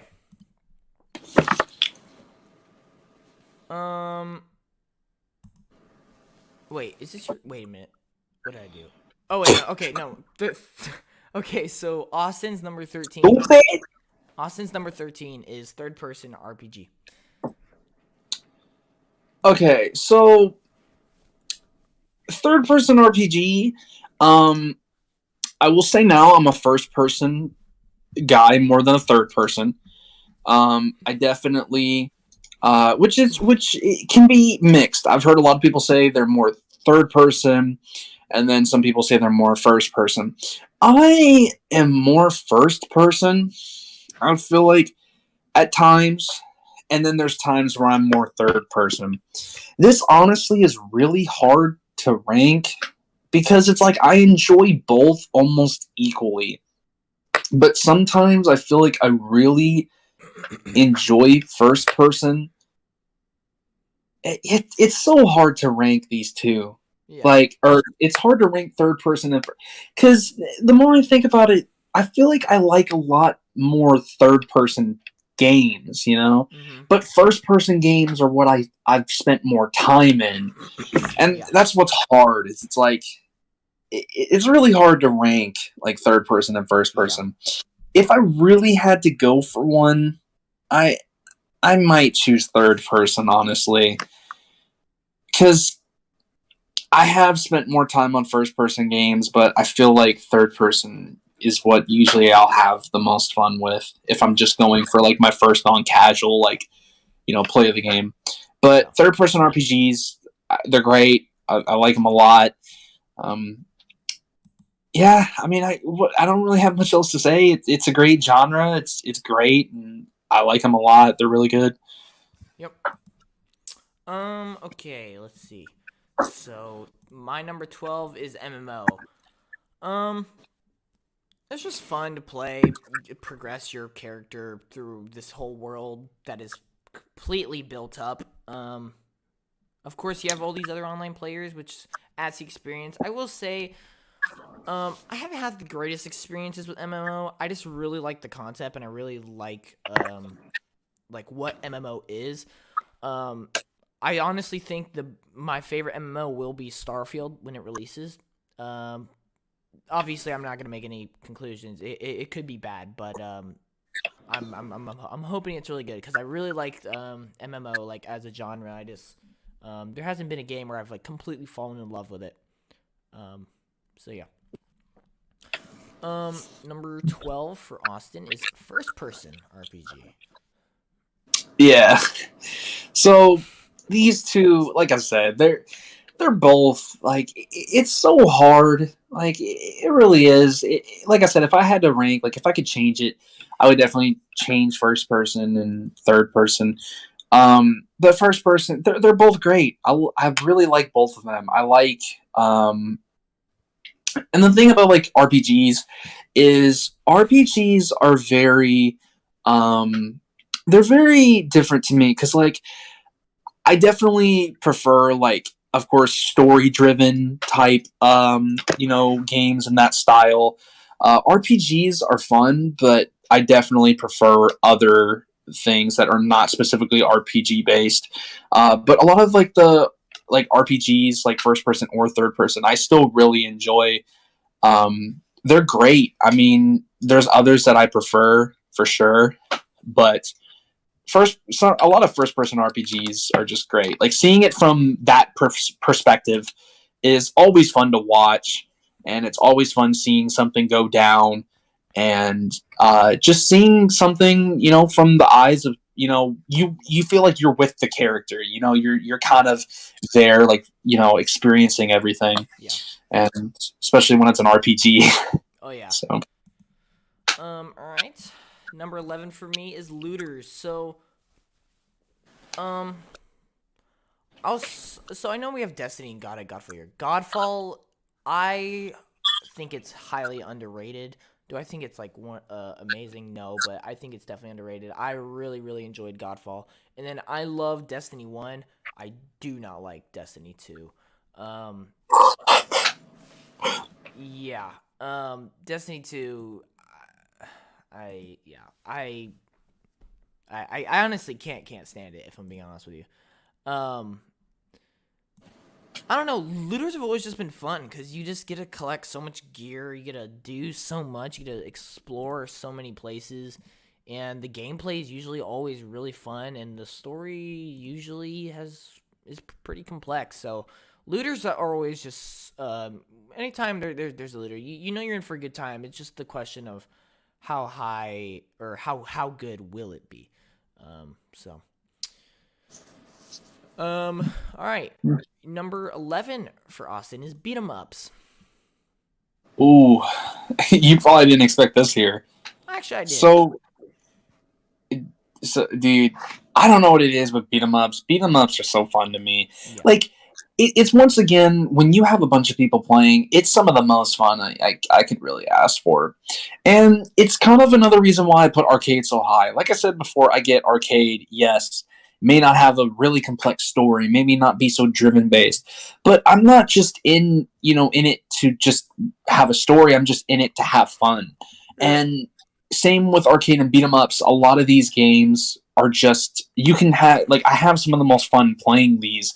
They're just so funny. Like, playing them with people or just watching someone play, they're always great. Like, I just love, like, Scott Pilgrim. I love Scott Pilgrim. That game is it's so good. I love Scott Pilgrim. Just, not only do I love the game, the movie, I love a lot of that stuff. Teenage Mutant Ninja Turtles, I never played it, but I saw it and it looks really fun, and it was just super fun to watch people play it.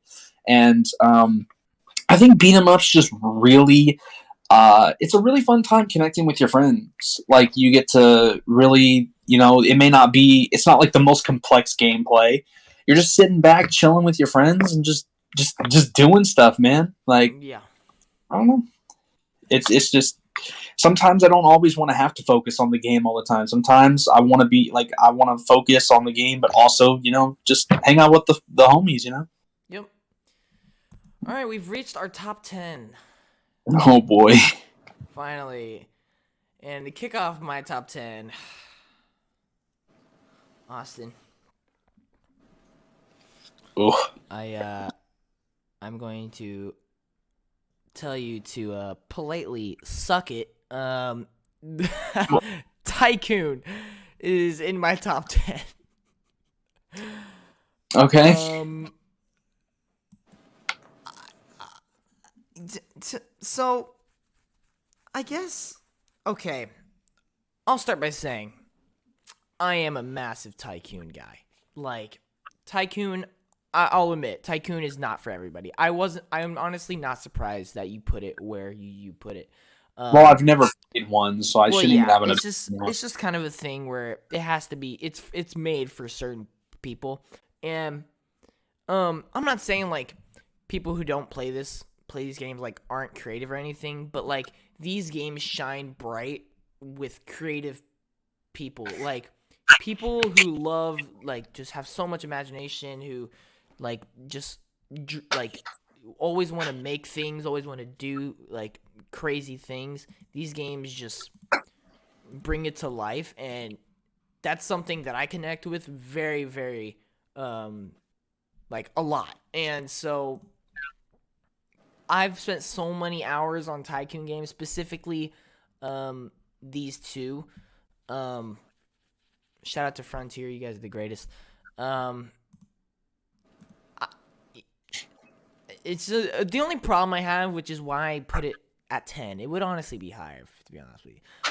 Is the fact that they do get boring after a little while, but it's something I always come back to. Like, I'll play Planet Coaster for like 2 weeks straight, and I mean like straight, and then I'll like get bored of it, and then I'll come back to it a month later and then play it for 2 weeks straight, and then a month later, 2 weeks. Like, it's just something I always come back to because it's just some of the greatest experience that I can have in a game. Yeah, I get that. Yeah. Number 10 for you. I'm actually happy this made it in the top 10. Shout out to it. Turn-based. So, you gonna... I mean, I know why it got this high, for being Well, so, okay, so before I just simp over a game. I looked over like every game that's in turn based, and I realized a lot of turn based games I really enjoy. Pokemon, one of my favorite series. Um, not just for like the story of it, but just overall the gameplay of it. And then, of course, you've got the game that I've been playing recently that has really changed my mind on turn based games. And that's Yakuza Like a Dragon. I am a huge Yakuza simp right now. I love that game. I haven't beaten it. It's so fun. And what's crazy is I think the fact that Yakuza Like a Dragon is a turn-based game is what makes me start loving it more, because Yakuza, it has such a different, like it has such a different style to it. And it's like, not only with that style, I feel like if a certain style is put on a turn-based game, I feel like it really shines on a turn-based game. And that can be said for any genre, I feel. Any genre, if it has that certain feel or certain type of vibe or mood to it, it can definitely work well with something. And this game has really changed my mind on turn-based games. Like, I never thought I would really enjoy turn-based games that much. And then after playing this game, it's like everything has kind of changed a little bit. Like, turn-based, I don't mind that I have to specifically wait or, take my time. I also like at times now, just thinking of, ways to strategize of like, fighting. Like, it's not just about, oh, you can just run in. You got to actually think about what you do. And turn-based, it's weird. I never thought this would be this high, but after playing that, it's just that one. Like, it's weird. Like, Yeah. the game's really changed the way I look at turn-based. It really has. I look at turn-based like a whole by the different way. I think it's completely fair. One game, like carries a whole genre. Like, I think that's completely fair, to be honest with you. You Like, think I so? mean, oh yeah. I mean, if we just go back to it, for like, let me. What's a good example here?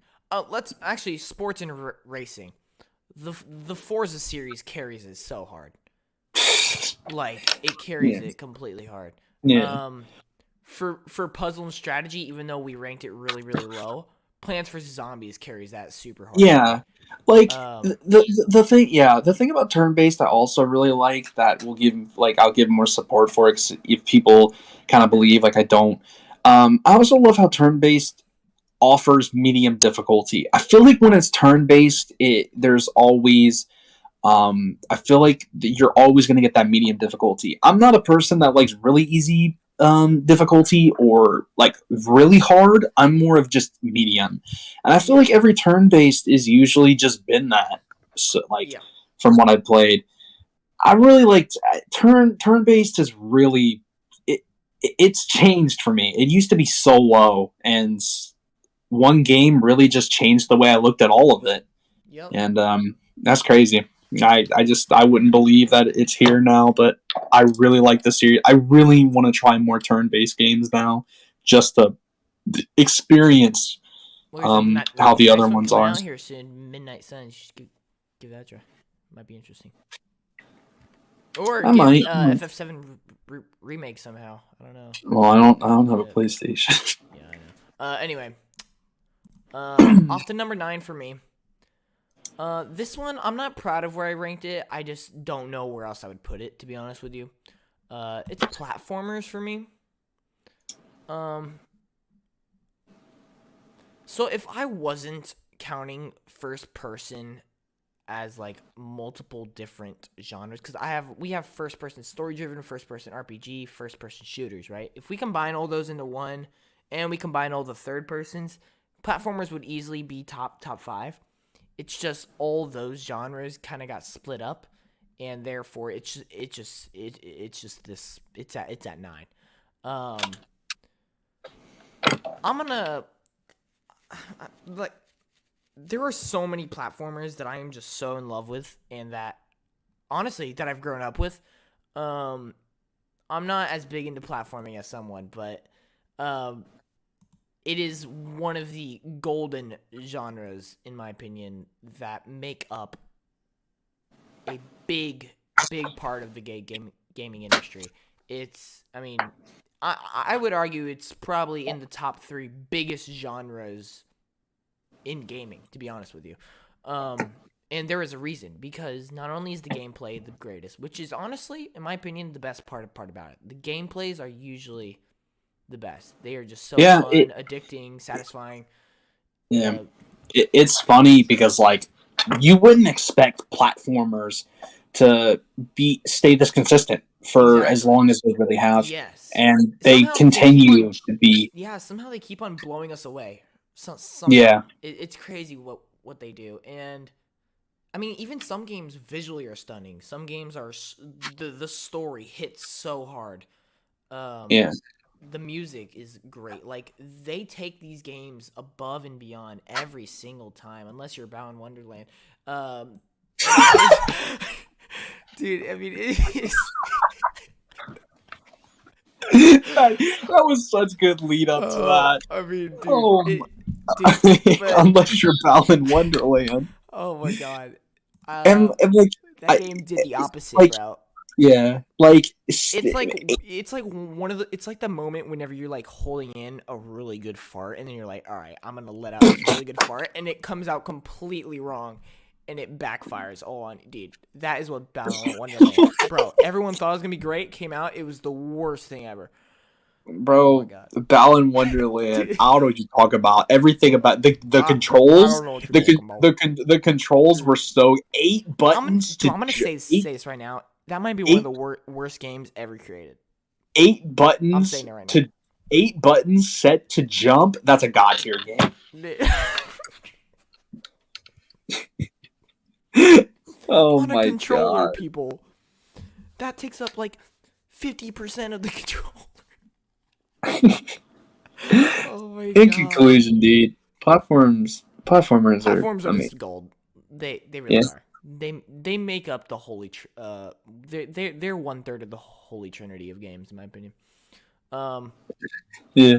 All right, and then number 9 for Austin is a third-person shooter. I can't believe this is this high. To be honest with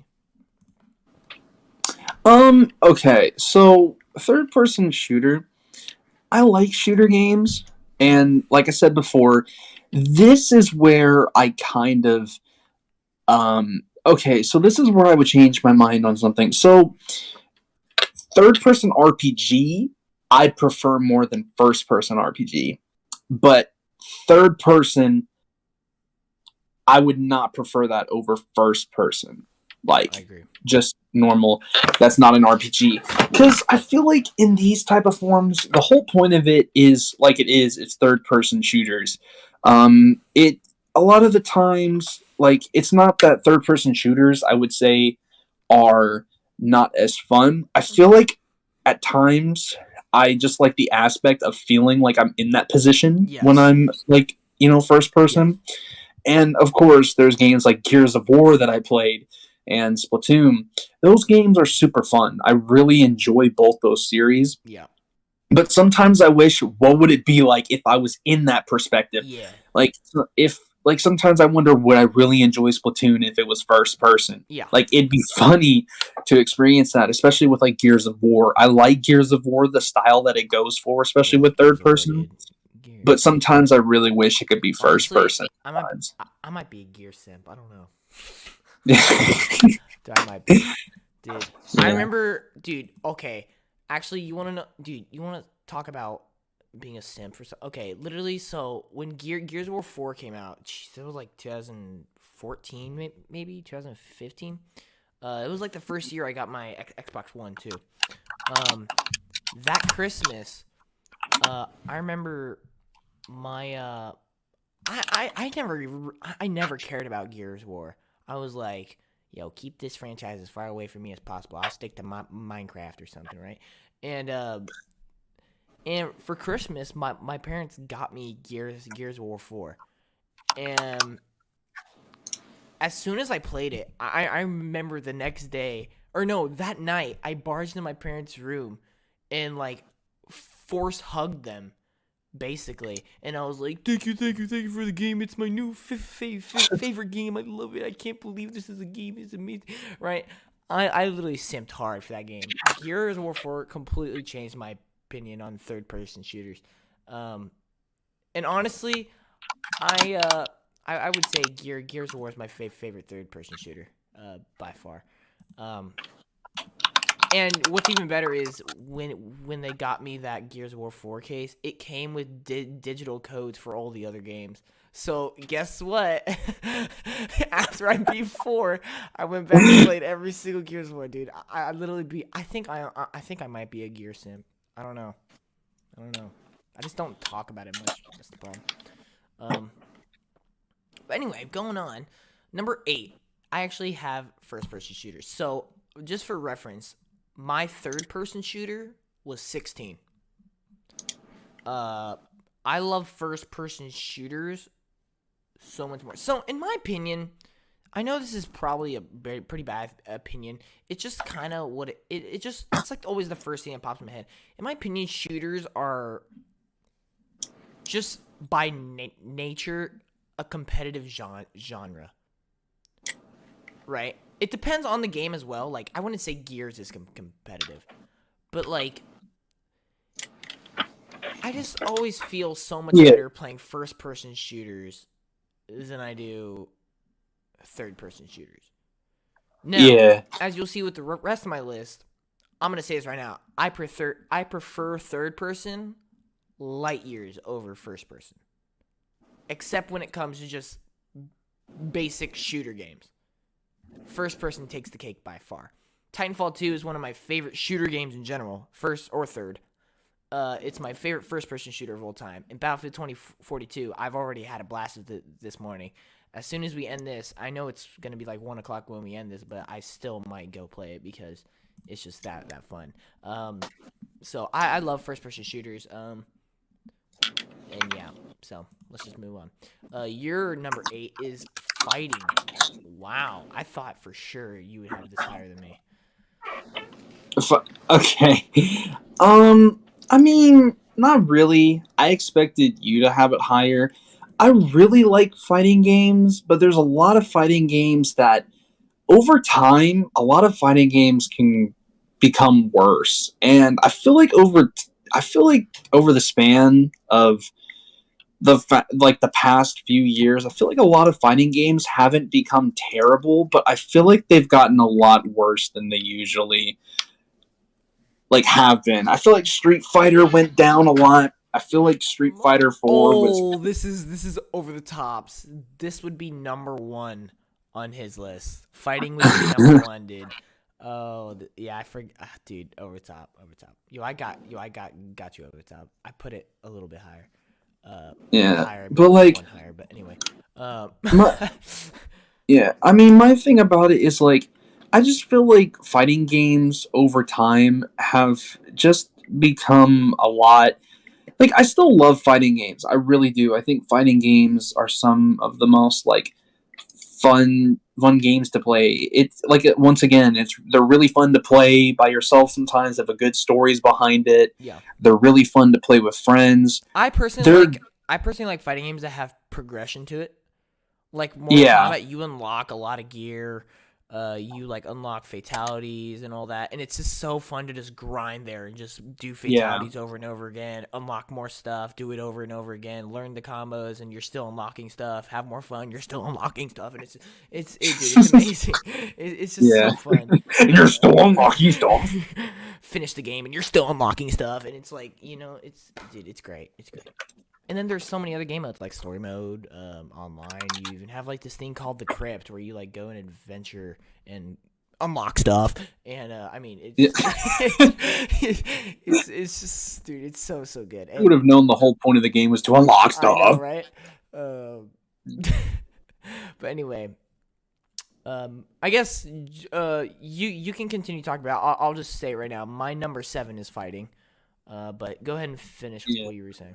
But like I was saying, it's I just feel like a lot of fighting games are becoming, I don't know, a lot of fighting games I feel like are, I don't know, I just feel like a lot of fighting games are becoming worse. I'm not saying fighting games are bad. I'm just saying I feel like recently a lot of fighting games are becoming harder to get into. And a lot of fighting games, one of the biggest issues that really brings fighting games down for me is the net code.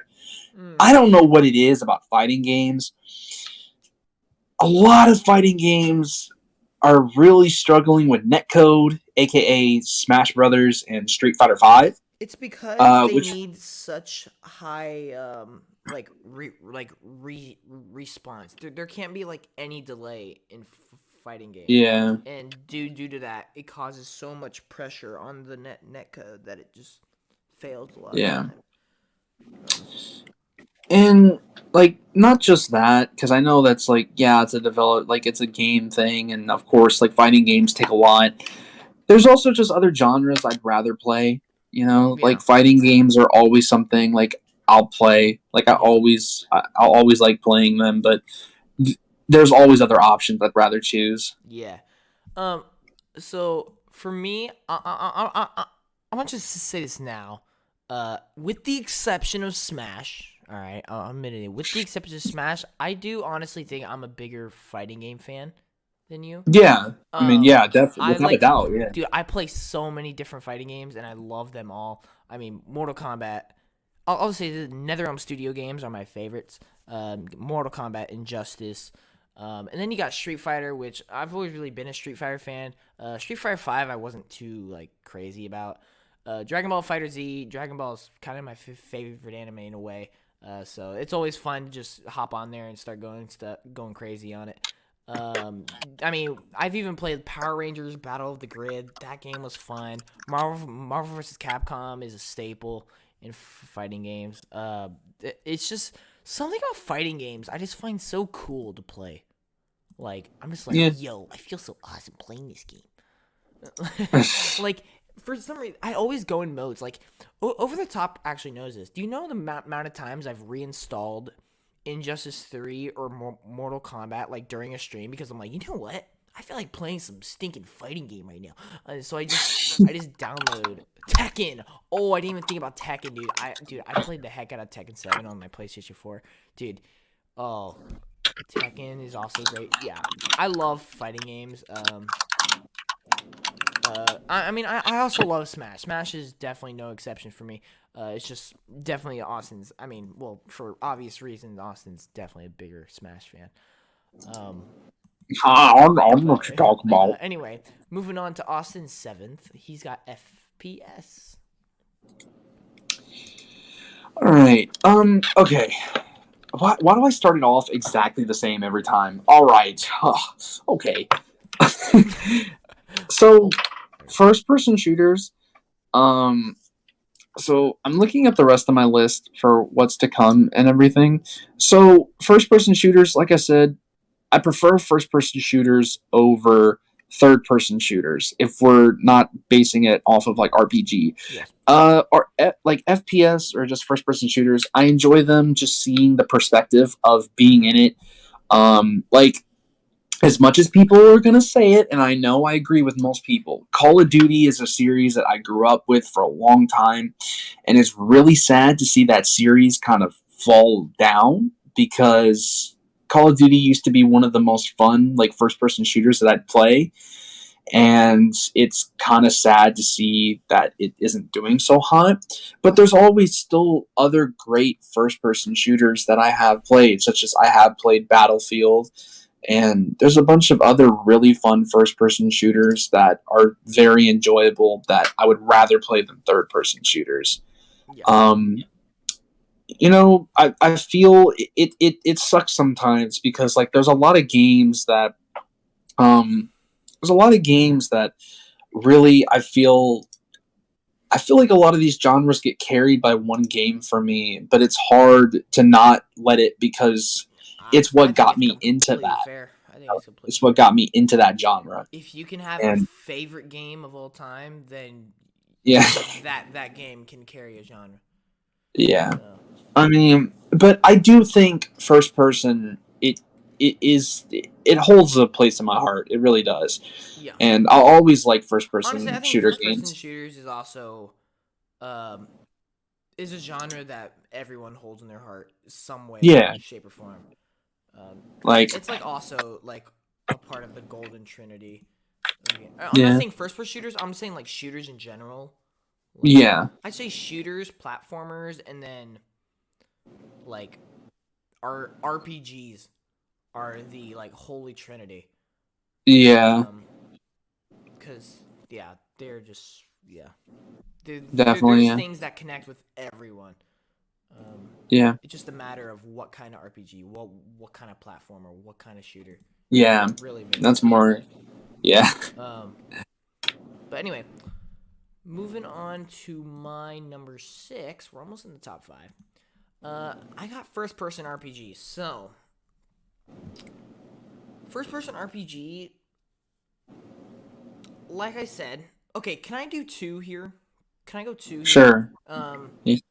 Like I said, I prefer third-person way more. So, for number 6 is first-person RPG, and then number 5 is first-person story-driven. Both of these are kind of the same thing to me, to be honest with you. One of them just has like more exploration and more dialogue, more like insane story, and one of them has more action, more thrill, more cinematic type thing to it. But in general, when it comes to first-person shooters, or no, first-person RPGs, first-person story-driven games, they're such a joy to play every single time. They just honestly never get old. That's honestly a perfect line for them. They just never get old. And then as for third person, as I'll get to later, I think honestly third person RPG and third person story driven games are the masterpiece genre. I'll get into that later, but Yeah. I'll let Austin go ahead. You do you want me to do your next 2 as well? Yeah, that's fine. Sure. Okay, so for 6 he has third person story driven. And then number 5, he has first-person story-driven. So, walk us through why you chose first-person story over third-person story. Okay, so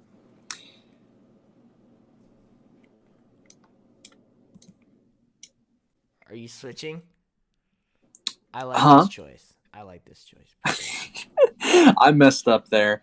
Okay, so I I messed up. Okay, so third person story and first person story driven, it's like the same thing with RPGs to me. Is I like a story more. Okay, here's the thing. Here's the way I see it between the three. You've got RPGs, you've got just shooters, and then you've got the story driven. Yeah. I like watching RPGs and story drivens when they're third person. Yes. Because the thing about it is, I feel like a lot of games that are third person story driven, they always get the narrative and stories really well. Yes. And not to say that first person is bad. There's a lot of really good first person story driven games. Definitely. But sometimes it's good to see it from not particularly just the eyes of a character, because there's a lot of other things going on. Hang on, I'm going to pause you right here because I don't want to lose this in my mind. This is a really good point. In my opinion, why I think third-person story-driven is the masterpiece genre is because it's silly in the name, third-person story-driven. In my opinion, first-person story-driven is more or less more of an experience than it is telling a story, because when you're in third person, you get to see your actual character. You get to be your actual character. When you're in first person, you're kind of controlling everything in a way. Like Austin says, you are in their perspective. So in first person, it's more or less you're getting a thrilling experience. Third person story, you're also getting a really fun experience with the gameplay, but you're also getting a much better story, in my opinion. Mainly because the character.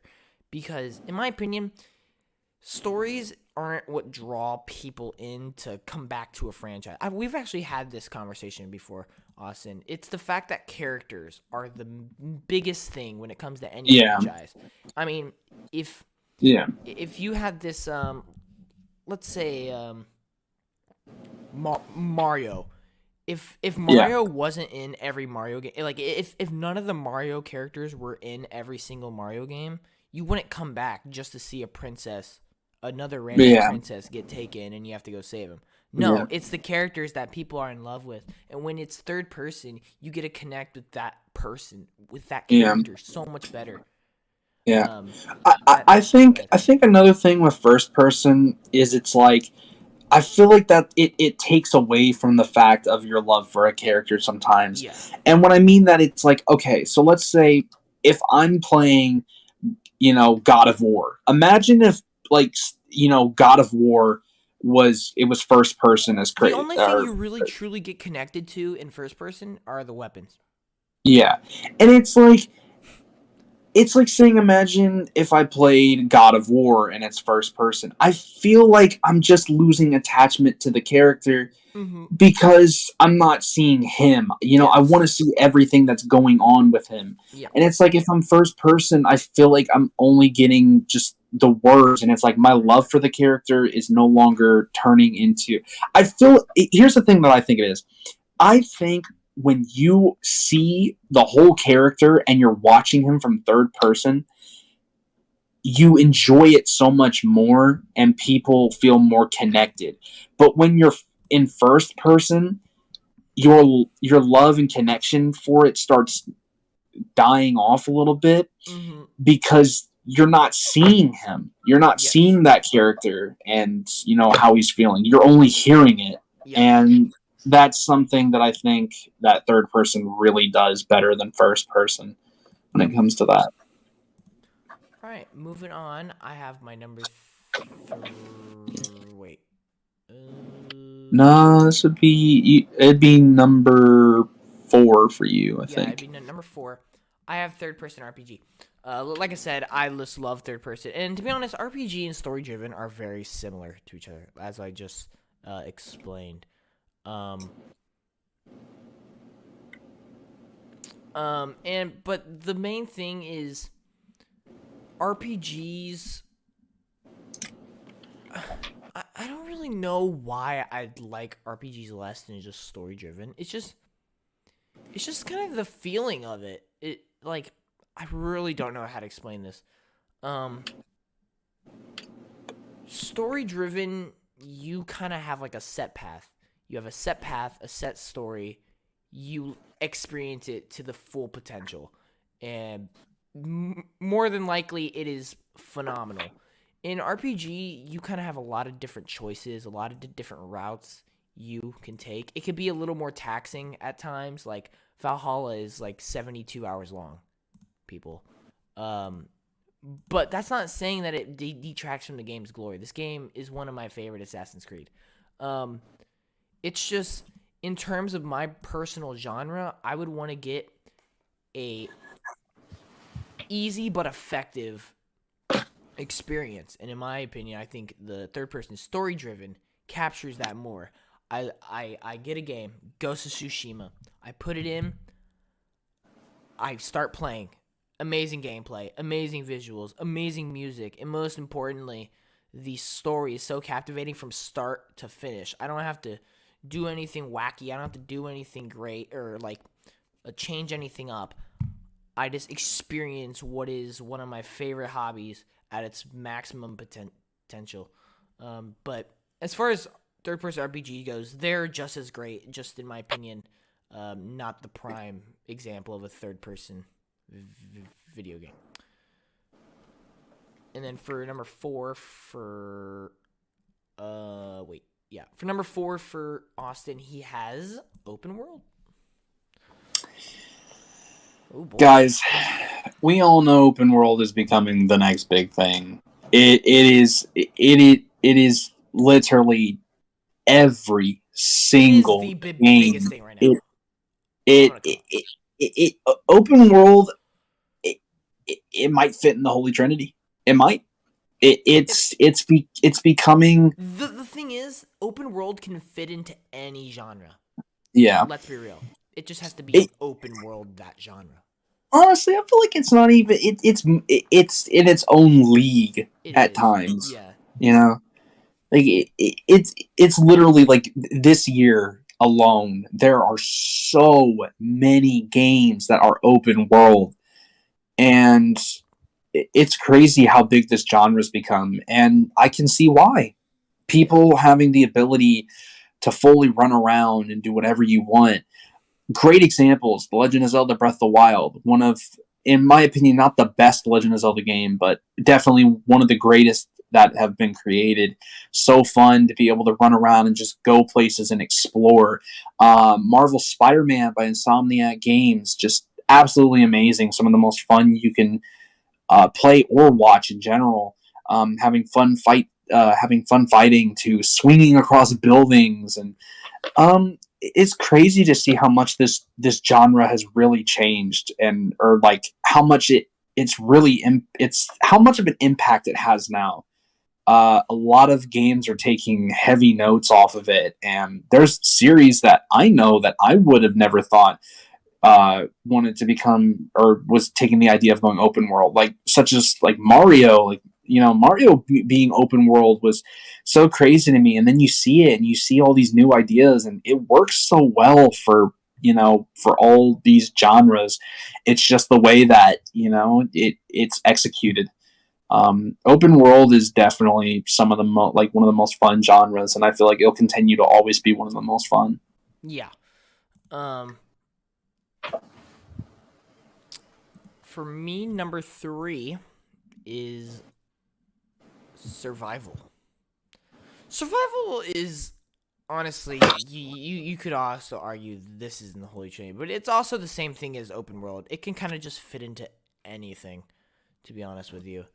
Honestly, like survival is like a prime example of what a video game should be. It's something you get to play along and just have fun with it. Like most survival games don't take itself too seriously. I mean, Ark is literally a futuristic, prehistoric. Just get that through your skull. A futuristic prehistoric. Like, that doesn't even make sense.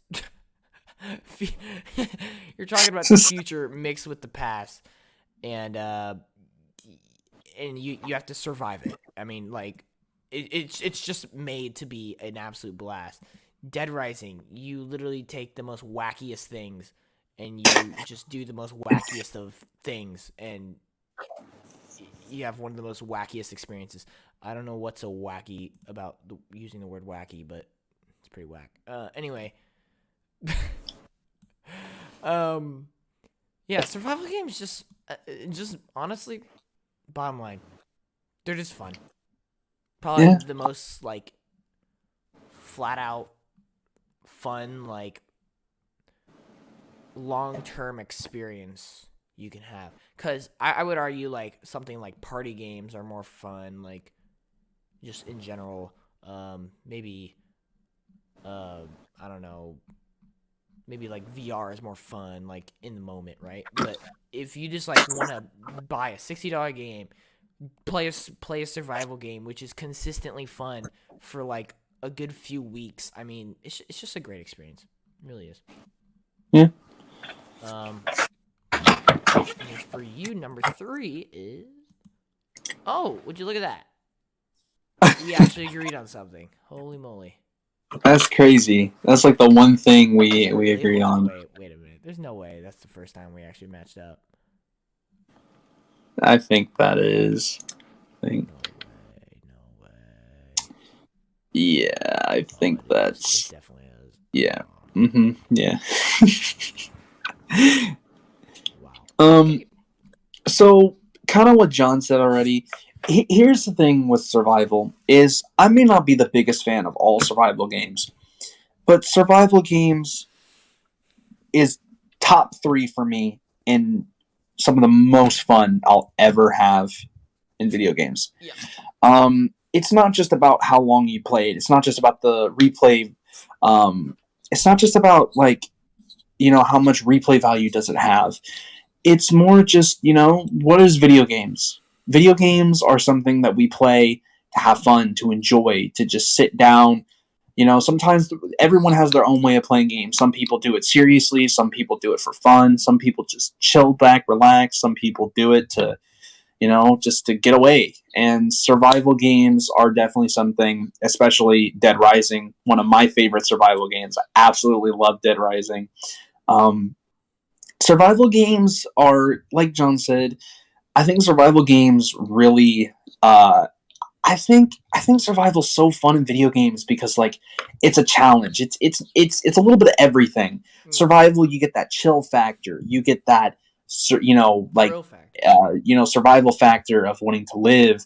You have all these factors Even that get go into like it. a creative factor. Yeah. Plus, there's like being able to be creative and how you deal with certain situations in these certain areas.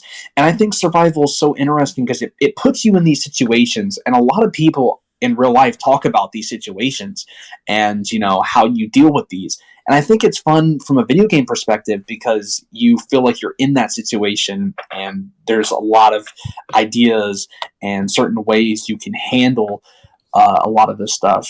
And survival, I will admit, survival can be some of the most addicting games. I mean, Minecraft, Yeah, Minecraft, like, for example, yeah. it's still alive. It's And- still one of the biggest.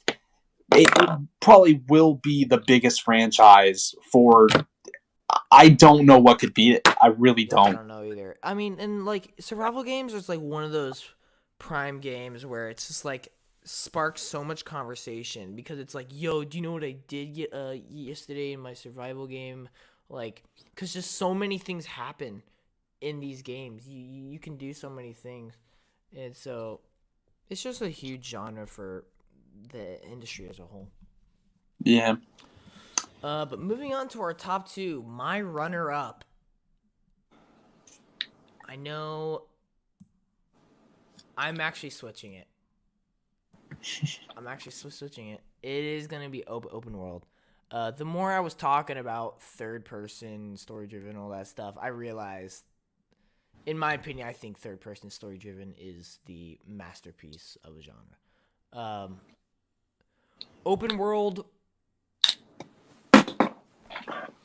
in this day and age, technology has gotten so advanced. Games are beyond what anyone thought they were going to be like so many years ago. And the thing with open world is possibilities are limitless. And you can do if a developer develops it, you can do anything you want. You can be anything you want. You can play basically anything you want. I mean, I can be a demigod fighting giant cyclops while climbing Mount Olympus while wearing Hercules gauntlets while singing a song. I don't know, like, huh? Yeah. I can Huh? I can be this slave who then breaks out and becomes this dragon fighting magic being in Skyrim who travels mountains and snowies and rides horses and crafts my own blades and stuff. I can be a man in spandex who goes fights animals who are called villains who swings in buildings and stuff. I mean, it open world, like, I was gonna say open world is just the ultimate experience. The only thing with open world is sometimes stories aren't taken as seriously because they go for more of the experience factor, sort of how first-person story-driven games work or first-person RPGs. They go for more of the experience factor more than the actual story factor, right? And so, sure, it's fun, but once you get bored of it, it kind of doesn't leave the greatest, like, influence on you, or, like, doesn't leave the biggest, like, mark on you. But, like, once you play a game like Final Fantasy, Ghost of Tsushima, or, like, Star Wars or something, or Assassin's Creed, like, afterwards you're like, dang, that was amazing. And then you, like, remember everything about that story. You remember everything that you did in that game because it was just so remarkable in the the overall, it was just a masterpiece of a thing. But open world, it's just honestly, it's the ultimate experience. But I can't say it's the perfect genre. And open world will be the one genre that always evolves, no matter what. It always Yeah. will. Yeah. And Austin's runner-up. This one's very Oh boy. okay. Okay. I know John may not agree with this, but let me explain. All right. Okay. Ready, set, party. Okay, listen. We all know that this is opinion based, okay? We all know this is based off my experience. And let me explain why party is this high. And it's actually, in my opinion, a really good reason. Well, Party- It's your opinion.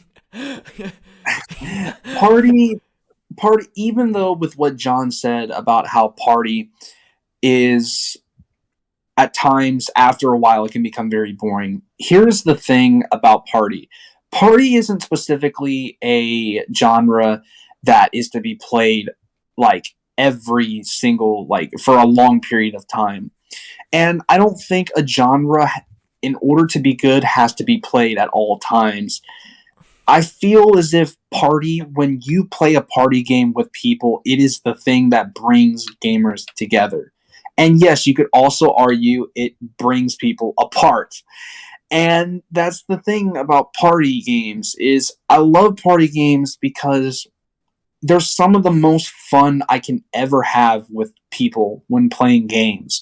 A lot of games, just knowing that the whole point of playing these games are to just have fun and to just be chill. And not only, it's not always about story to me. It's never always been about just raw story and emotion. Party is by far one of the most fun genres I've ever had, and it allows me to connect with so many people on just on a fun note. We don't have to put our differences in just because of a story or because we might think of something different. It's just something that we can sit down and enjoy. Some of my favorite moments are from party games, just being able to hang out and chill, playing simple games like golf with your friends, Mario Party 8, even though I had a bad experience playing it, but it was still amazing. It was still one of the most fun times I've ever had. And party games, when you experience playing a party game, no matter how long you play it for, it's will always be one of the most fun experiences, just connecting with my friends and just having such a good time playing something together. And it's, in my opinion, one of the best things and easiest things to connect with people with and really, bond with each other and create more of a friendship. And that's honestly how I feel about party. And do I feel party is better than a lot of these genres that have come up? No, but based off my experience, party is what not only allows me to connect, but a lot of the times I feel like if we didn't have party games, I feel like I wouldn't be able to have as much fun playing video games with my friends or connecting as well with them. So I feel like having party games really gives me an opportunity to have fun and connect with these guys on not just a level of seriousness, but just plain old ourselves. Just be ourselves. Yep. I honestly 100% agree with you there. Like I don't think I can really disagree with anything there except for where you put it on your ranking, but because no, like honestly, everything you said was 100% facts. Like, Yeah. I can't deny that, nor do I think it's valid too. To me, it's more or less just if let's say Golf with Your Friends 2 was coming out on February 14th, right? And Yeah. Ghost of Tsushima 2 was coming out on February 14th. Unless all my friends are coming over to my house, I'm popping in Ghost of Tsushima 2. Yeah. Like, Well, so... Yeah. Like, I think another thing that really brings up party is Party really brings out the most. Like you can, and I feel like a lot of people can agree with this. Is it the reason I say it brings out some of the most fun is how many memes come towards the table. Notice how a lot of times when people get popular or play video games, notice how a lot of them are party games.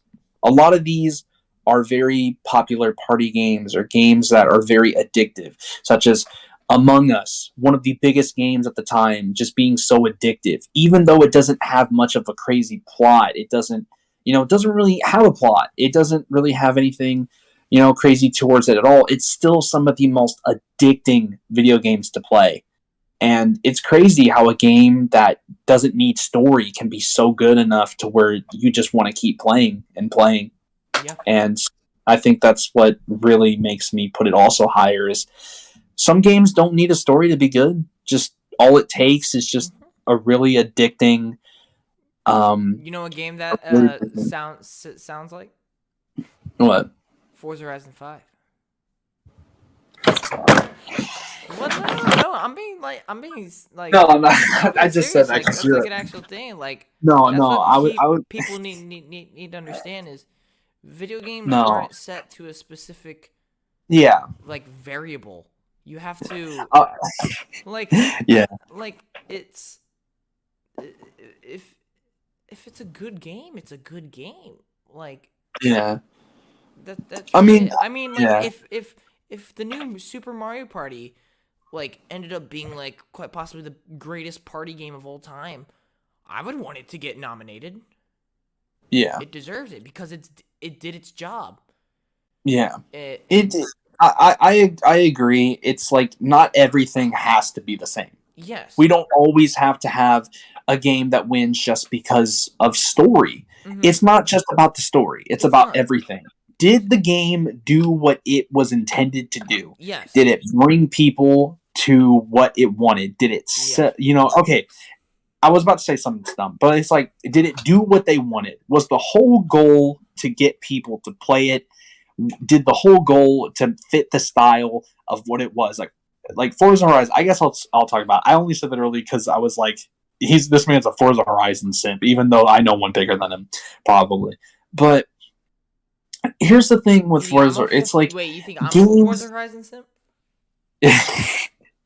No, I was saying I think there's one that is more. I just wanted to call you one because it'd be funny. Oh, I see. But like, I feel like I feel like the problem with what we do now is we take a lot of video games and we judge them based off their story now. Mm-hmm. And I agree. I think a story is not the main thing about the game that should be taken into factor. I personally think the main thing about a video game is less of what's actually in the game and more or less what the user experiences. Yeah. I think I personally, a lot of people disagree with me. I think the gameplay is the most. I think it's more important than the story. I 100% agree. I think when you put it, it's like the way I look at graphics. I care more about graphics than the story. Because let me tell you, I don't know if I agree. Okay, I know you may not agree, but like, here's the thing: if a story isn't good, but it looks good, I can deal with it. But if it has a great story, but it looks like doo doo, it's just really hard for me to do that. What's your term of doo doo? Like, are you saying like it looks unrealistic, or are you saying like no? it just looks. It's hard for me to enjoy a good story if it just doesn't. Bad. Yeah, like it's because it's just like it's kind of the way I look at like gameplay from it. So like here's the thing, turn Just Cause 4 into pixels. Yeah, it'd probably suck. It's like it's really hard to enjoy something like that, and it's not exactly how I look at, let's say, like gameplay compared to the story. But I always think gameplay will matter more. Mm-hmm. I think the whole point of a game is to get people to play it. I don't think it's not the story that gets people to constantly play it. Nope. It's the asset that allows you to. What gets these people to pick it up in the first place Yep. is the gameplay. The first thing people are going to look for is what the game looks like and how it plays. That's the first thing everyone's going to look at. Gameplay is Then- literally in the name Yeah. of the hobby. Video game. Yeah. I mean, Yeah. Yeah. No, I agree with you. But yeah, party it holds a place in my heart. It's something that I'll always have the most fun, or some of the most fun ever, playing party games with my friends. And it's something that's hard to take away from me. Even if it's not something I can play for 10 hours, just that one time that I play it, it's more fun than most experiences I'll ever have playing any of these other genres. It's so funny because this is like such an interesting situation for me, because I honestly, like I said, I 100% agree with you. Like, I honestly will like push what you just said like into future. Like, I think everything you just said is 100% facts. Except for some reason, I just don't feel like it's that high on my list for some reason. Yeah. It's just so weird. Like, I agree with you, but that's just not how I feel for somehow. I don't know why. So yeah, very interesting. It may also be just a bias thing, maybe just in general, like it, because I mean, I've grown up with a lot of like party games, and not to say that you haven't, but maybe it's just you've been more connected to a certain genre, and it's like I've been connected to party games for my whole life. Yeah.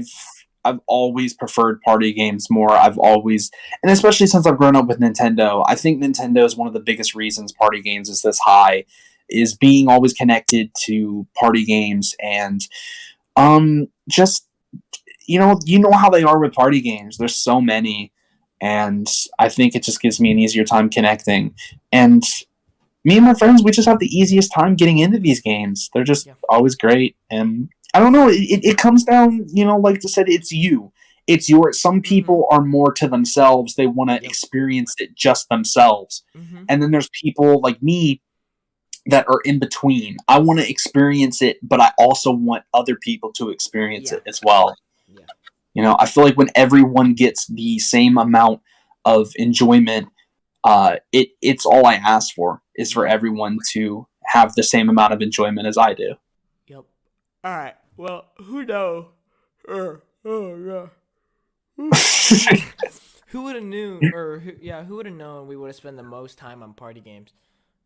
That's crazy. Yeah. Well, coming in We're at on number to one the- for me. You guys already guessed it from how much I've already talked about it. Is third-person story-driven.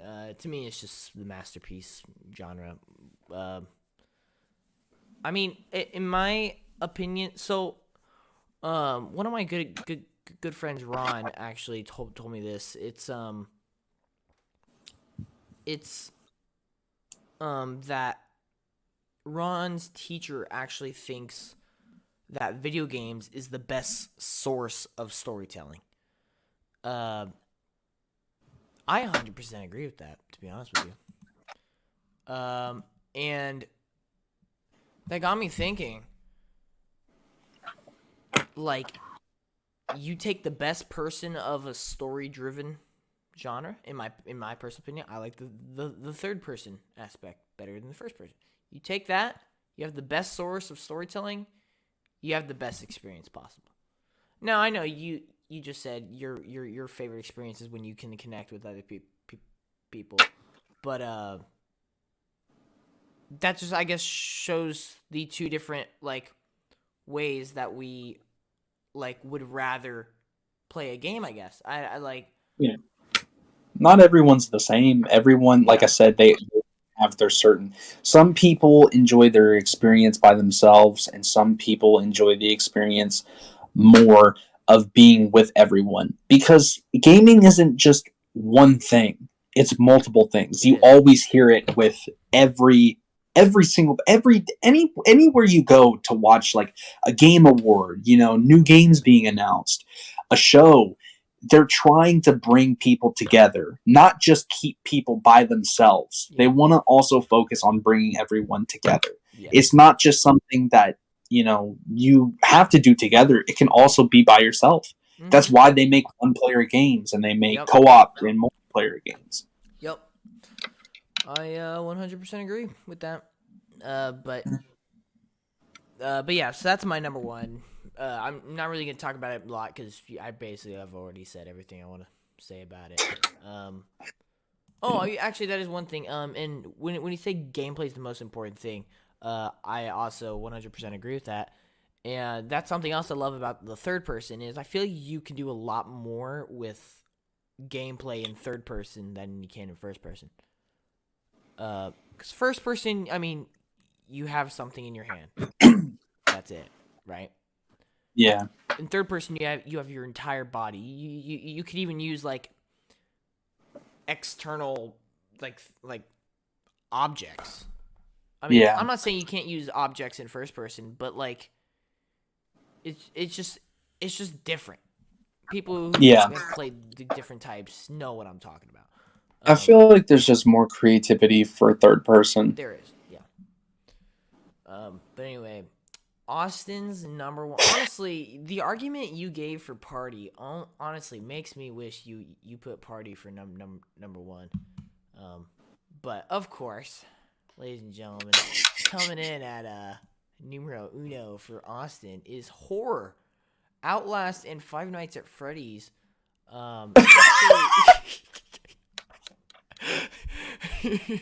It's actually his favorite games of all time.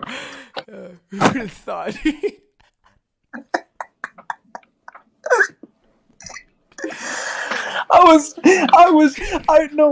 Generally, I was sitting here and I was like, wait, what? How did I do that? And then I remembered it's the whole other thing. I was like, God. I generally thought, like, did I mess up my list? Did I? I wish there was the tycoon slide down here because I would have totally switched to that. Tycoon, bro. The amount of creativity Austin had in these games is like relentless. It's but no, ladies and gentlemen, coming in numero uno is platformers. For anybody who followed us during the Night Nation days, I'm pretty sure every single gaming video was a platformer. Actually, yeah, it was.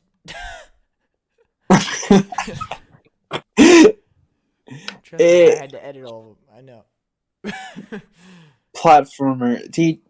I can't explain how much I love platformer. Like we're gonna be here. Okay, You might as well go grab a bag of popcorn or something. Yeah.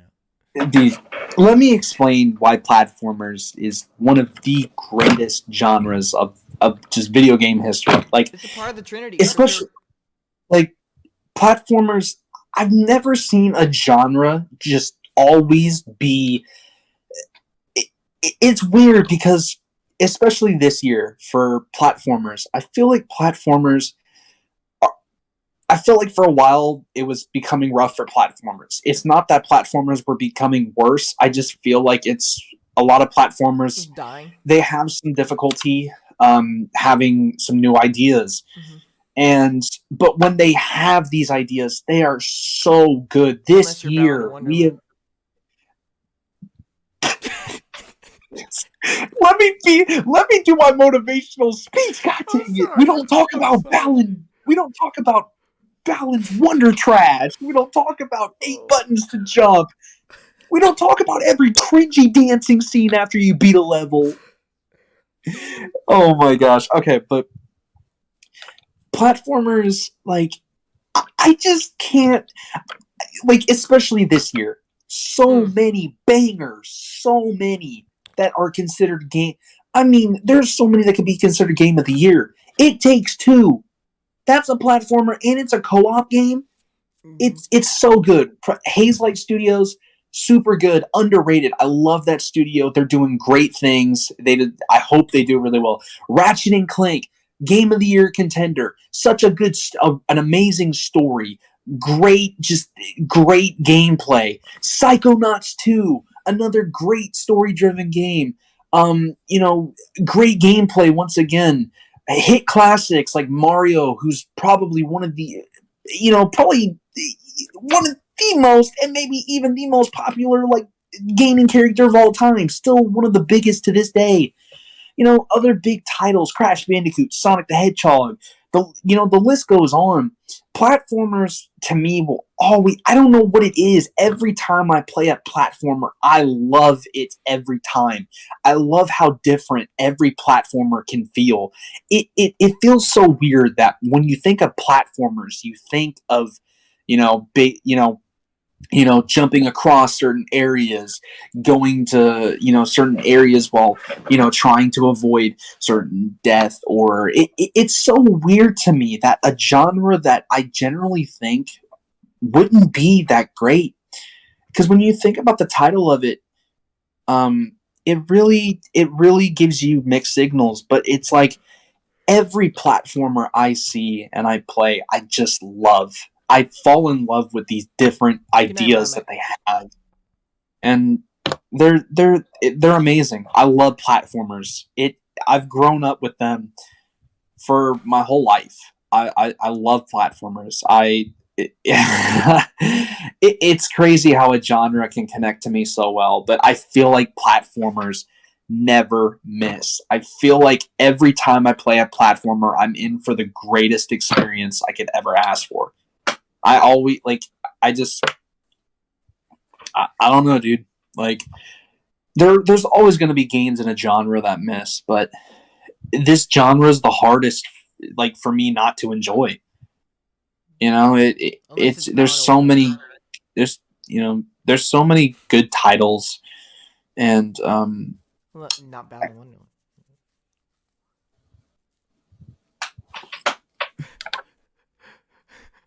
Whoa, you just messed up the camera. Oh, what is that? What is that? Just chopped off your... Oh.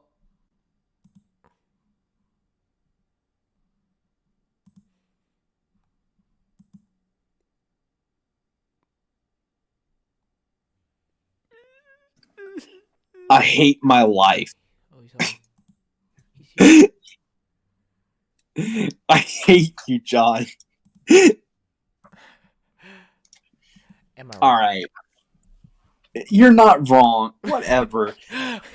In conclusion, platformers is it is the best genre in video game history. I don't care what anybody says. It's the best. Always will be. Hold to it. Hold to it.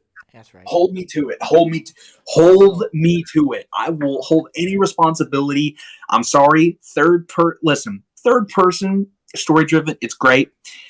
But not only are platformers, platformers don't just have to be, Hey, yo, live platformers action. are also considered third-person story-driven games. I don't want to hear. Well, yeah, they can be any, yeah, like they can be third person, they can be first person, no, it really can't actually. No. It's more like third. Yeah. It could be first, which I wish they kind of just- explored that more a little It's bit. just parkour if it's in first person.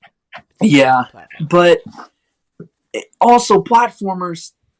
I'm a big simp for animation, and golly, I've never seen just a genre kill it at animation. Like, oh my goodness! Are you Like, gonna sit down? What are you doing?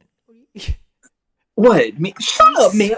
I'm preaching to the people that platformers are god tier. The animation in most of these games, literally god tier. I'm so glad that platformers gets that good, crisp, 4K Pixar animation. Look at all these god tier games on the screen. I'm done. I'm done. I'm done. I'm out. I'm ready to go to bed. I hate my life. I'm ready to go to bed. End the stream. End it right now. No. I've had it. Platformers the greatest. Can't tell me otherwise. If you think platformers suck, you suck. I'm kidding. I love you. Oh, all right. Nah, for real though. We're I do want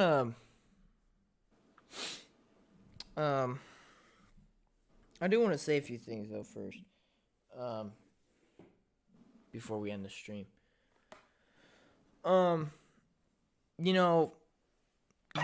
through all these genres, talking about what really makes, a good experience, what the things that we particularly love, right? It's really got me thinking of how much I actually appreciate video games in my life. Like, to be honest, like Yeah. it's honestly a really big fear question to me of, and this is something I've actually struggled like with myself, is if video games weren't a thing, I don't know what I'd be doing. There is no plan B for me. There is no other like option. For me, it's like, especially these last 3 years, like I've put my heart, soul, like into loving, playing, knowing, pushing myself to get in the industry as much as possible. And like in my future, whether it's working at GameStop, whether it's developing video games, like that's what I do for a living, whether it's working at a gaming studio, whether it's streaming, whether it's making YouTube videos, it's plan A, like, and it's the only plan I personally have, and that's due to the just amount that I truly, I can't say this enough, the amount I truly love video games. And I don't know what I really don't know what I would do without it. Like, I really don't. There is no other hobby apart from football that I have. Like, sure, you could go watch a movie, but it's not like a passion of mine. Man, everyone goes watch movies. I mean, Yeah. like, I wake up, I go to school, I can't stop talking to my friends about video games. Every conversation I have, I always have to include video games. It's just in my coding. I don't know. It's in my DNA. Every thought I have always comes back to video games. As soon as every idea I get, it comes back to video games. When I go home, guess what? It's video games. It's honestly like, if there was a definition for passion for me, like, you know how there's nouns, there's adjectives, right? What if the word John was like one of those words, like noun, adjective, and there was a definition for passion? The John meaning is video games. It's the prime example of something that I love truly. So yeah, I just wanted to say that before. Yeah. And, I mean, like I said, man, these genres, it really makes gaming something different. Like I said, the reason platformers is, like I said, number one here is because this genre always holds such a great place in my heart. And like I said before, it fits all my criteria. Back to when I said about party, platforming, it, no matter what, it doesn't. I'm not a person that always needs a fantastic story. I always get what I want when it comes to a platformer. I always just enjoy it. It gives me everything I need. I don't need, the most complex story. I don't need the most complex gameplay. I just want something that's naturally fun. There's so much variety in this, and gaming is special to a lot of people. Gaming, it's crazy because the more you think about it, a lot of people really they say gaming is sometimes not worth it. It's not, something you should do. You should go out in the real world and do things that they consider to be like a real job. But the thing is, like, gaming isn't just something that should be slept on. Gaming is something that you can make a career out of. That's what it Passion should never be. If you have a passion for ping pong, I'm not gonna make funny. You're like, bro, there's Yeah. no reason going into a future of ping pong, dude. It's just ping pong, girl. No, Yeah. it's the same. If that's truly your passion, you need to go for it because Yeah. that is to your body, to your mind, the best option. Yeah. So, and this on the topics of genre, your camera froze, I think, by the way. Oh yeah, yeah. Okay. Yeah, there, I got it. Yeah. I love all these genres. like I said at the beginning, I play any genre.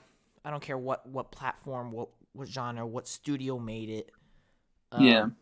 If it looks interesting, I play it. I mean, I got to thinking about this the other day. It's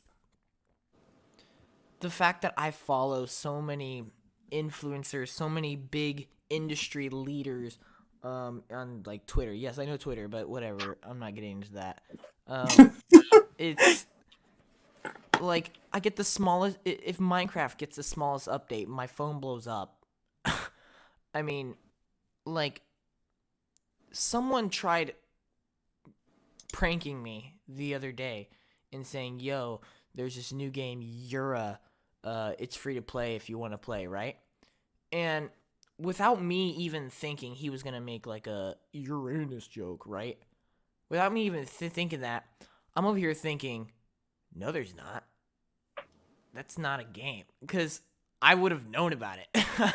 I'm like, that is straight up not a game. And I literally said, "Yours not a game. That's it." And he said, "What do you mean?" I said, "I literally." And then as soon as he said that, I'm like, "Oh, he's trying to make a joke on me." And then I'm like, the fact that I knew that it straight up wasn't a game.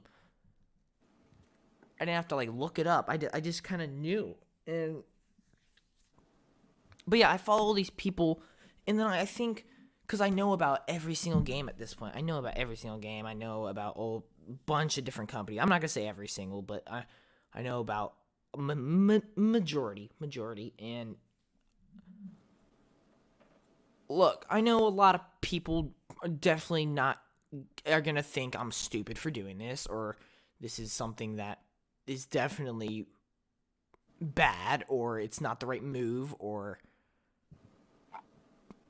but I probably buy, or not even buy, I probably play,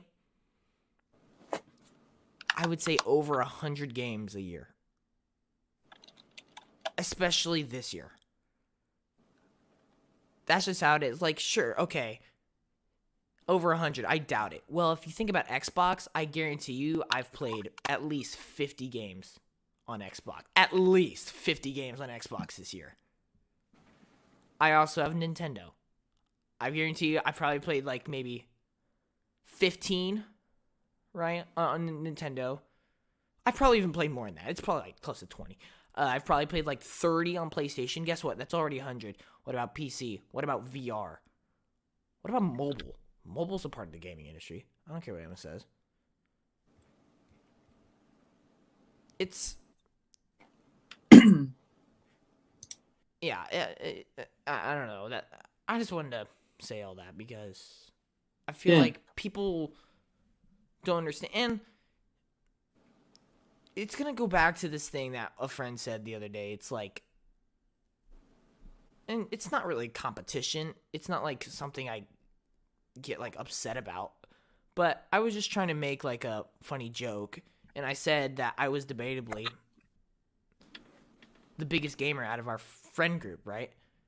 And I don't care if you have more hours. I don't care if you buy more video games. To me, it's all about the passion. And I'm not saying like, I'm not trying to prove my point that I'm the biggest gamer. Like, don't take gaming for granted. Because this is legit, people. This is legit. People's love. This is their life. People make livings off of this hobby. You need to understand this. Like, it's anything that you truly love can be the greatest thing in your life. You just gotta work for it. You just gotta work towards it.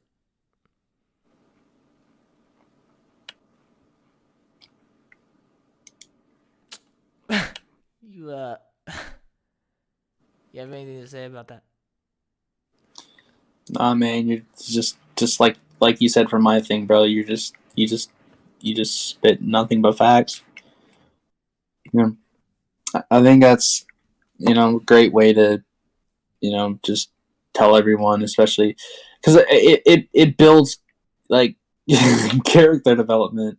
I feel, especially like I feel like it allows people to know like how you feel and how we are as people, and as much as people may not care. I mean, it's a podcast. I mean, you know, I We're hope people come here here to talk, to people.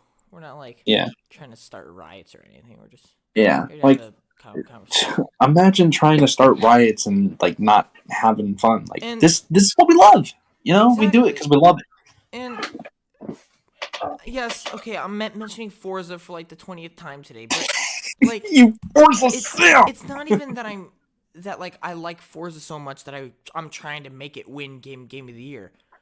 I, being a part of this industry so much, am pushing for something that I think can improve the industry. I'm not gonna, if I think this is an obvious decision that needs to happen, I'm not just gonna sit there and not care about it. Especially when I care about this thing so much. Like, by this thing I mean this industry so much. I say these things because it needs to be heard, not necessarily to be changed or it's like the right thing to do. I'm starting a new movement. No, saying these things because those are topics that exist in the industry that need to be explored because that's just how it is. It's the same thing with players. We put in a lot of work to play games. We put in a lot of work to buy games. We put in a lot of work to YouTubers, streamers. We put in a lot of work. Guess what? Who also puts in all these work? The people behind the industry. You need to respect them more, people. You have no idea, especially the people who love this hobby, this sport. May I even say? Like Yeah. it wouldn't even be a thing without them. So, people, I know a lot of people have been hating on Playground Games because people want this game to be nominated, and then there's people who don't think it should be because it's a racing game, and it's like, how is that fair to Playground Games? When they want to make something, they chose to make a racing game. They could have chose to make a story-driven game, but guess what? No, they chose Forza. It just hit 6 million players in its first like 5 days. Are you kidding? Ratchet and Clank got 1.3 million as of now. Put that into perspective. And people are hating on them because they chose to make this certain genre. I just don't think it's right at all. I honestly think it's the opposite. I think it's messed up. I know if I could, because like I said, how if I end up developing video games, awesome. If I really wanted to make something and I made the decision, yo, I want to make this game, but you know what? People may not agree with it. Whatever. I mean, if I want to make it, if I think I can make something truly good, I'm going to go for it. So, yeah. That's really why I kept on bringing up Forza, people, because I find this topic so interesting to me. That even after all the facts that it's now probably the highest played game, it will be one of the highest played games of the year. It's the highest rated game of the year. And people just continue to just hate on it. Why? If you really love this, then why? I don't understand. I really don't. It's because in this day and age, everything has to be the same. In order to be the best game, you have to have the best story, the best gameplay. It, Yep. but that's not true. Yep. And I'd like to point out, all right, this isn't like anything serious. This is kind of funny. It's people say racing games have no story. And again, yes, Forza Horizon does not necessarily have like that much of a story, but there was a racing game that actually made me cry. I'm not even about to cap. Need for Speed Payback. I'm keeping it I'm keeping it 100 with all of you right now. 100 emoji. I straight up cried in Need for Speed Payback because that is to this day my favorite racing game because of the experience I had with it. It's not the fact that it was just a racing game. I'm sorry. It's the experience. Like, yeah, all right, but we probably should wrap up this podcast. We've been here for quite a while, but Yeah. Once again, thank you guys as always. Just for supporting. John. Even though this isn't with everything going on, I still love doing these things with John. I love supporting him. He's my best friend. We do this so much. It's so fun being able to just chill around and just do these fun activities. And I get they're long. I really understand that. yeah, sorry about lying and saying it was gonna be like an hour and a half earlier. Double it. Almost triple. Yeah, for real. It's getting quite bad. Yeah. Go ahead. But yeah, thank you guys, seriously. And I hope you guys enjoyed everything that we talked about. More coming soon. We just don't know about what. Well, obviously we'll have our news update eventually. We might try to fit in another topic podcast, I guess. I don't know what do we call these? We call the other ones news podcast. What do we call it? I mean, topic podcast. I mean, I have no idea. yeah, I don't know. But yeah. Yeah. With that being said, I guess that's it. Yep. That's it, huh? All right, we're gonna Oh my gosh. Just remember, guys. Bound Wonderland sucks. All right, peace out, guys. See you later. Have a wonderful night. Love you guys. Yep. Peace. All right, yeah. See you guys.